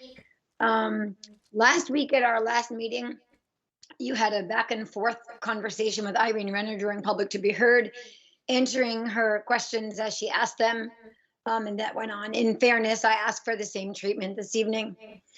My first question this evening is, how many emails in the last 2 weeks, Andy, did you receive from residents asking the board to take a position on them? I do not know. I'd have to go look. It was probably, I think there were 5 or 6 today and yesterday. there were 5 or 6 today, 5 or 6 yesterday. And not combined. 5 or 6 altogether. Yeah. It was less than 2 handfuls. So And the majority of those that requested, what position did they ask the select board to take, please? I don't know. I didn't take notes on specific words that were used. I'm sorry. I do not. I can't. I don't want to put words into people's mouths, Annie. That none of them said do not support it. But there were varying degrees of language that were used. Some said don't stand in the way. Some said, I don't know. Nope. Okay, fair. Thank you. I'm confident, Andy, that you recall my impassioned plea during the merger revote discussion, where I legitimately begged for the select board to take a position on merger. You personally, along with the rest of the board, outright refused to do so. At a time when your voices could have changed our future, you sat still and you sat silently. Now, as we are in the wake of that decision of yours as a board, of your silence, you're being asked again to take a position. And I ask that you take a strong movement forward on behalf of the residents of the town who live in the village, who have voted very strongly in favor of separation and who also voted very strongly in favor of the other. And I think it's time that you stand firmly somewhere, Andy, to be polite and respectful to half your constituency. Thank you all very much for the opportunity to speak. All right. Thanks, Annie. Steve Eustace. Hi there. Can you hear me? Yeah. All right. Thank you, Andy, and the board for the opportunity to talk. As you know, I was, or some people may know, I was on the board of the trustees back in '99 when we had our vote. Worked at the legislature on the separation vote then, mediation with the town select board. And we were, all told to work together. And then the village and town spent many years working together on the merger. And then it ultimately failed with one, in the village was very in favor, out of it, outside of the village, very against it. And so then we had our vote to separate, and because we kind of want to do something. And I think your comments that were that I haven't seen, but was discussed on not stand in the way, but limit impacts or whatever. I think that is a good sentiment in my mind, because I don't think anybody wants to hurt people or anything. So let's try to, come up with something that is good for that. And I think the negotiations, from what I've, read about and at meetings and things like that, seem to be reasonable. And so I think that's all good. And I just wanted to say that, with all we've been through all these years and how strong the votes were, I'm hoping that you can go with what you were describing as, not standing in the way and limiting impacts. And obviously there's going to be some questions and things like that. That's all to be expected. And hopefully we can all work through that, either the legislature doing something or the boards together doing something before or after or both. But anyway, that's my thoughts. All right. Thanks, Steve. Right. Thank you very much. Yep. Lorraine Zalone. Hi, thank you, Andy, and thank you, board, for allowing me time to speak. I was hoping, I'm confused because I see what you stated as a position, that you're not getting in the way, which makes sense to me since the town did not get to vote. I was hoping that the position would be that if you were going to take a position, that the town would have to vote, because how, as a representative of the town, can you take a position on something that the town didn't vote on? That is such a strong and important process. So, yeah. I'm a little confused as why this is being asked for now, given that you kind of are reiterating what you said before. And I would love us to be able to put it on the ballot and actually have the town vote on it. I suspect if we did, separation would pass and we'd be kind of done, and then the legislation would have a clear direction from the whole town instead of just part of the town, which actually none of the town. They got direction from the other municipality, but not from the town municipality. So I would appreciate it if the position was that we all got to vote on it. Thank you for your time. Thanks, Lorraine. Andrew Brown. Thank you, Andy. Please know that my comments are my own and I am not representing the Board of Trustees with my statement. So I hear the statements of not wanting to get in the way with separation. And my statement is, if you don't want to get in the way of separation, then do not propose any changes to the charter. We've been meeting for months, and now literally a few weeks away from when we expect to go to the legislature is when a phased-in tax approach is being brought up. Adding a phased-in approach to lessen the tax increase is not what is in the charter and would put the select board against the will of the 88% of village and town inside the village residents who voted for separation. This will impact the ability of the charter to go through the legislature. I ask you to please not include any such statement or request to the legislature. Otherwise, separation will be put in jeopardy. Also, a previous select board put forth an effort to combat separation in 1999. Please keep in mind the amount of money village residents have paid to the town for services we are not eligible to receive. As Sarah Macy said September 28, 2020 during our joint meeting, village taxpayers are paying for services they are not eligible to receive and are paying more for some services that they and town outside the village residents have equal access to. This means the town outside the village taxpayers are paying less than the true cost for some services. Essentially, village residents have been subsidizing town outside the village taxes for decades, which far surpasses the tax increase town outside the village residents will experience. Please remember, you are elected to represent the interests of all of Essex residents, not just the future town outside the village. So again, if you don't want to stand in the way, then please have a position of supporting the passage of the City of Essex Junction Charter with no conditions. Thank you. All right, thanks, Andrew. Gabrielle Smith. Hey, everyone. Thank you, Andy. I've just learned about this being on the agenda today. I know it was warned last week. And I've been a little gone back and forth on what I want to say tonight because I'm actually honestly a little baffled why there's a need for you to all take this official position. You've all demonstrated your position over the past 4 months, negotiating in good faith with the trustees for the purpose of facilitating separation. So I don't understand why you need to take a formal position, who that is for. Is that for, I don't know, is that for the purpose of the legislature seeing that you voted on it? And are you looking for a different purpose, which is to prepare yourselves to testify for the legislature, which was this topic of conversation? So as a resident of the town,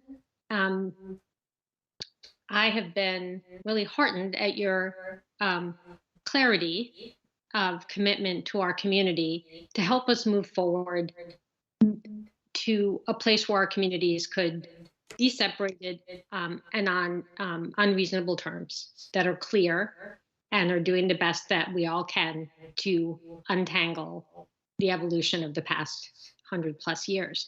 So I'm not really sure what the intent of your vote is. If the intent of your vote is to simply kind of ratify your behavior over the past 5 months, the votes you've taken, the decisions you've made, the time you've spent, the time staff has spent, the time we've paid for legal counsel to come to the point on the MOUs, I guess that's a fine action to take.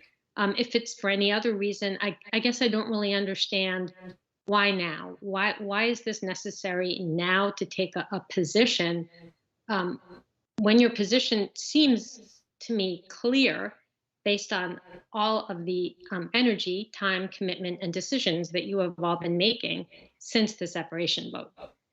So I guess I'm a bit unclear on why this is being brought forward now and what the intent or purpose is that would benefit our community. Thank you. All right, thanks, Gabrielle. Somebody named Rachel. You could give your last name before you speak. Sure. This is Rachel Lizott, Lizotte. I also learned of this today, and I apologize, I haven't read up very much on it. However, I feel like I have to say something here. As a resident of the town outside of the village, I certainly can't, when I think about this deep down endorse separation. I know all the reasons why the village deserves separation and how unfair this has been. But when we really think about this, merger was that clear path forward. And this select board allowed it to fail with inaction, complete inaction, and almost to the point where it sabotaged merger. And when this board is in front of the legislature, I would implore the select board to finally be honest with us. This and everyone, this board allowed that misinformation machine inside of the town to run wild in the TOV. And now the town outside the village has to pay for that. We have to suffer. And the reason why I believe that we deserve answers is that this separation will negatively impact the TOV. And I understand all the reasons why we don't get a say and we don't vote. Our chance was with merger, and this select board allowed it to fail. Thanks. All right, thanks, Rachel. Deb McAdoo. Hi, everybody. I'm really kind of glad that I'm following Rachel because she broke my heart. Like I told you last week, there are people in the town that I love and I have family and friends there and I don't want to do any harm. but I also don't want to supplement your town anymore. So I guess the one thing I wanted to say is that Dan Kieran, a long time ago, kind of used an analogy of a divorce. And ironically, this is the 41st anniversary of my marriage that ended in divorce. So with that, I just want to say, please work together. Let us try to make sure that we get the best for everybody. There are going to be some losses. There's no way to go get around that. I think if everybody wants the orange, let's look at who wants the peel, who wants the orange, and how much we can work together. I would also like to say that payment in lieu of taxes is alimony, and I don't want to pay alimony. We both have jobs, we both have good incomes, and let's figure this out for the sake of the children, AKA all of the residents on both sides of the issue. And finally, the only thing I want to say is that the only thing worse than paying 2 tax bills is paying for 2 divorce lawyers. Thank you. All right. Thanks, Deb. Margaret Smith.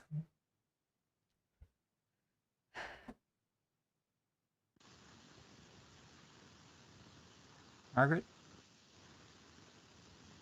Margaret, we can't hear you. Okay. Oh, There you are. okay.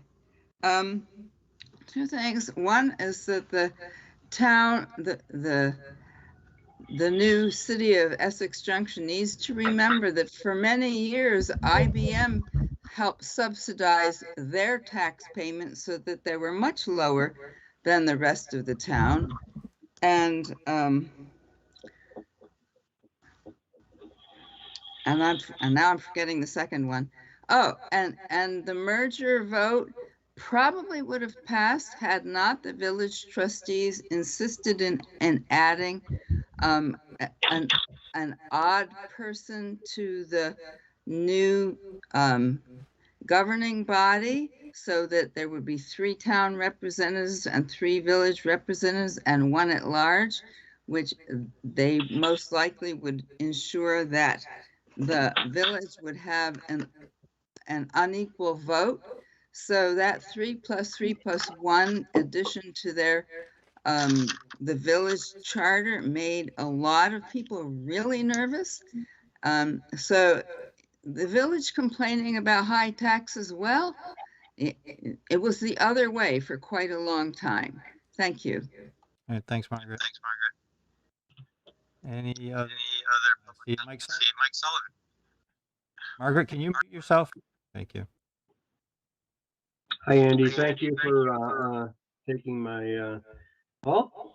I want to support Andrew Brown and Gabriel Smith and both of their statements.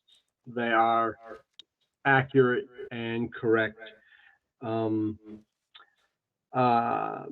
to the vote townwide, I understand the point that the town did not get to vote on the separation. It is somewhat problematic, but God knows this whole combined situation is such. As to the last thing, as to IBM supporting the village, and certainly the village turned down the requests from the town to merge.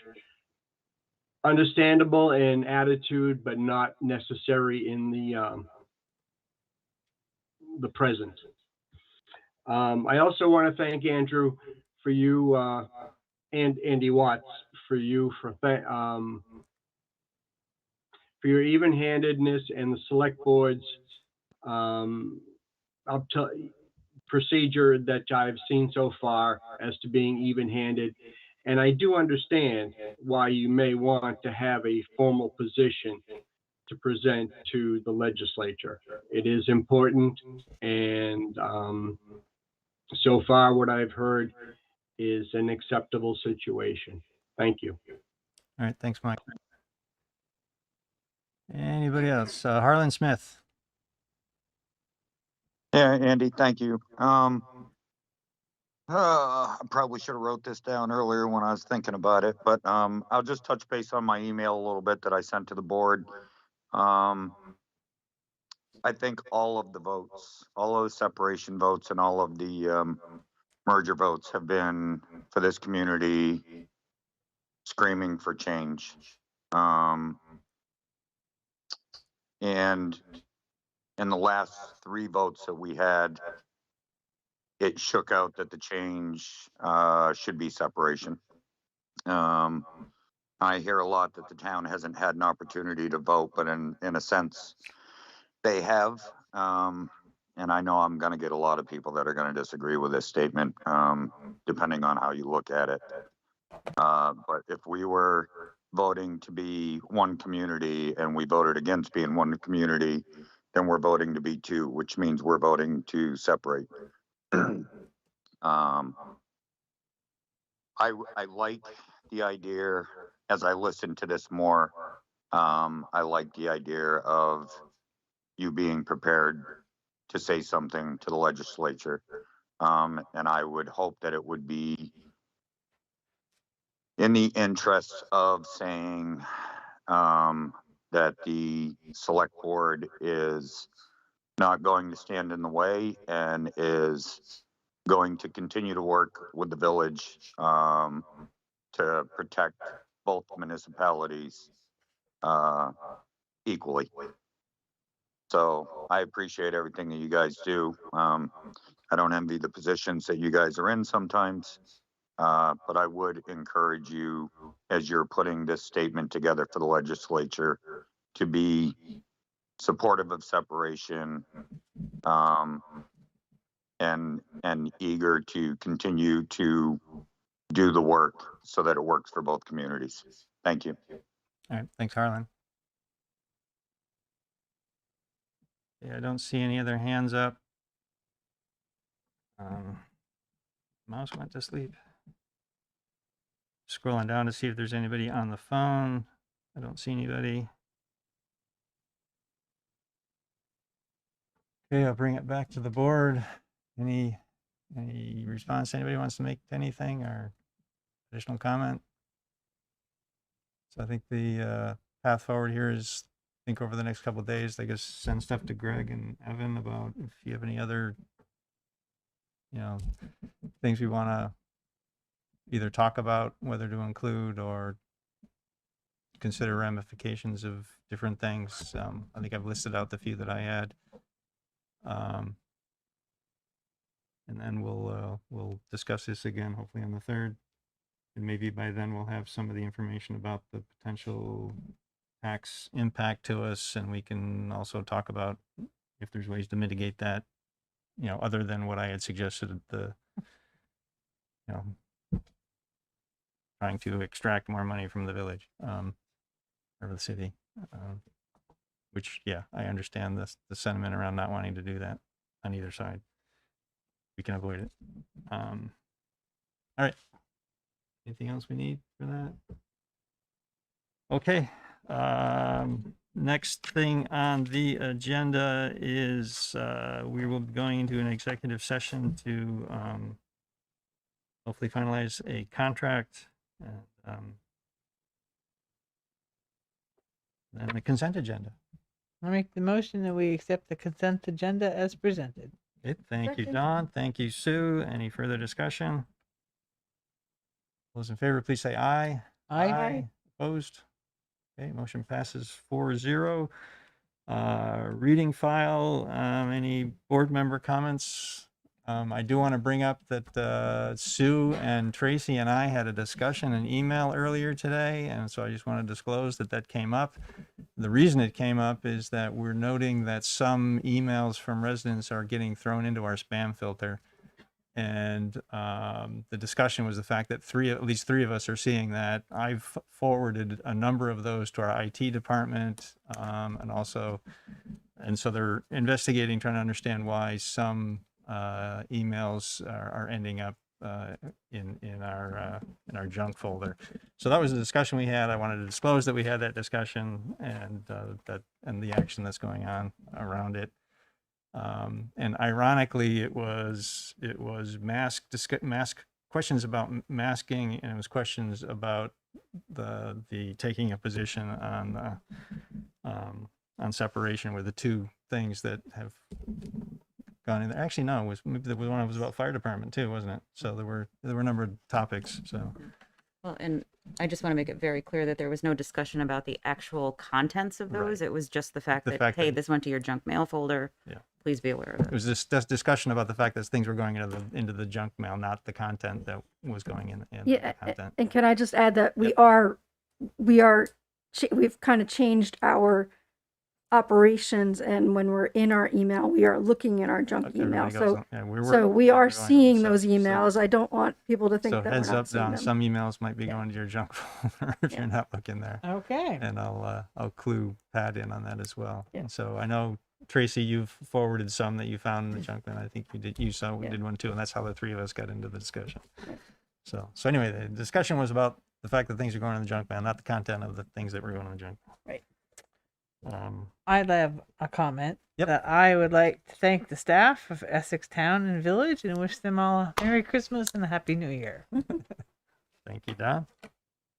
Be happy to pass that on, and I got you. Thank you. Yes. And thanks for all you do. All right. Anything else? I did mention to staff that February 23rd we have a meeting, which is the Wednesday of vacation week. I may or may not be on an airplane that day, or that evening, so I may not be available for that. Was that just wanted to make sure that we actually need that meeting when we get to that point, because it's the meeting immediately prior to town meeting. When you say vacation week, that's like school vacation? It's school vacation week, yeah. We, in the past, often have not had a meeting, but we did find that it was helpful to have a final meeting in preparation for town meeting if we needed it. So I think that's why partly why it's on the calendar. And it's on a Wednesday because the Monday is President's Day, and Tuesday there's a village trustees have a meeting, so it was moved to Wednesday when originally scheduled. Maybe I'm going on too much about that. Anything else? Okay, then we need a motion to go into executive session. I have it. But just a question, who is going into executive session with us? Is only the select board. Wow. I move that. And then go ahead. Go ahead. No, go ahead. I move that the trustees. This is trustees. Wait a Yeah, second. you have to change it to Select Board. I move that the select board make the specific finding that general public knowledge of contract negotiations with an employee would place the town at a substantial disadvantage. Second. Thank you, Sue. Thank you, Tracy. And before we vote, though, Bill Ellis did tell me he was going to send me an email. He did. And I just wanted to make sure that he's not asking to be in the meeting. He is not. Okay, just wanted to make sure of that. Okay, sorry. Any further discussions? All those in favor, please say aye. Aye. Aye. Opposed? Nay. Oh, no, I didn't say nay. I didn't say, I meant opposed, say nay. So I did not say nay. Motion passes 4-0. Second motion. Thank you. I move that the select board enter into executive session to discuss contract negotiations with an employee pursuant to 1 VSA 313A1A. Second. Thank you, Sue. Thank you, Tracy. Any further discussion? We will hopefully be coming back to make a motion to finalize this. Scott, you don't have to stay. We will rejoin the Teams meeting in case there's anybody who's still on, and we'll come back down to the room. Guess we'll have to work out the logistics of the computer. I can stick around. Okay. All right. And then the other thing for the Did we say aye? We didn't vote. oh, we yet, didn't. Andy. We didn't. Well, I guess I was still having discussion about coming back. But Okay. we don't need to. I don't need to keep going. All those in favor, please say aye. Aye. Opposed?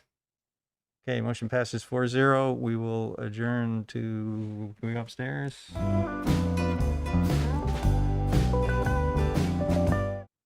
We'll come back. Thank you for everyone.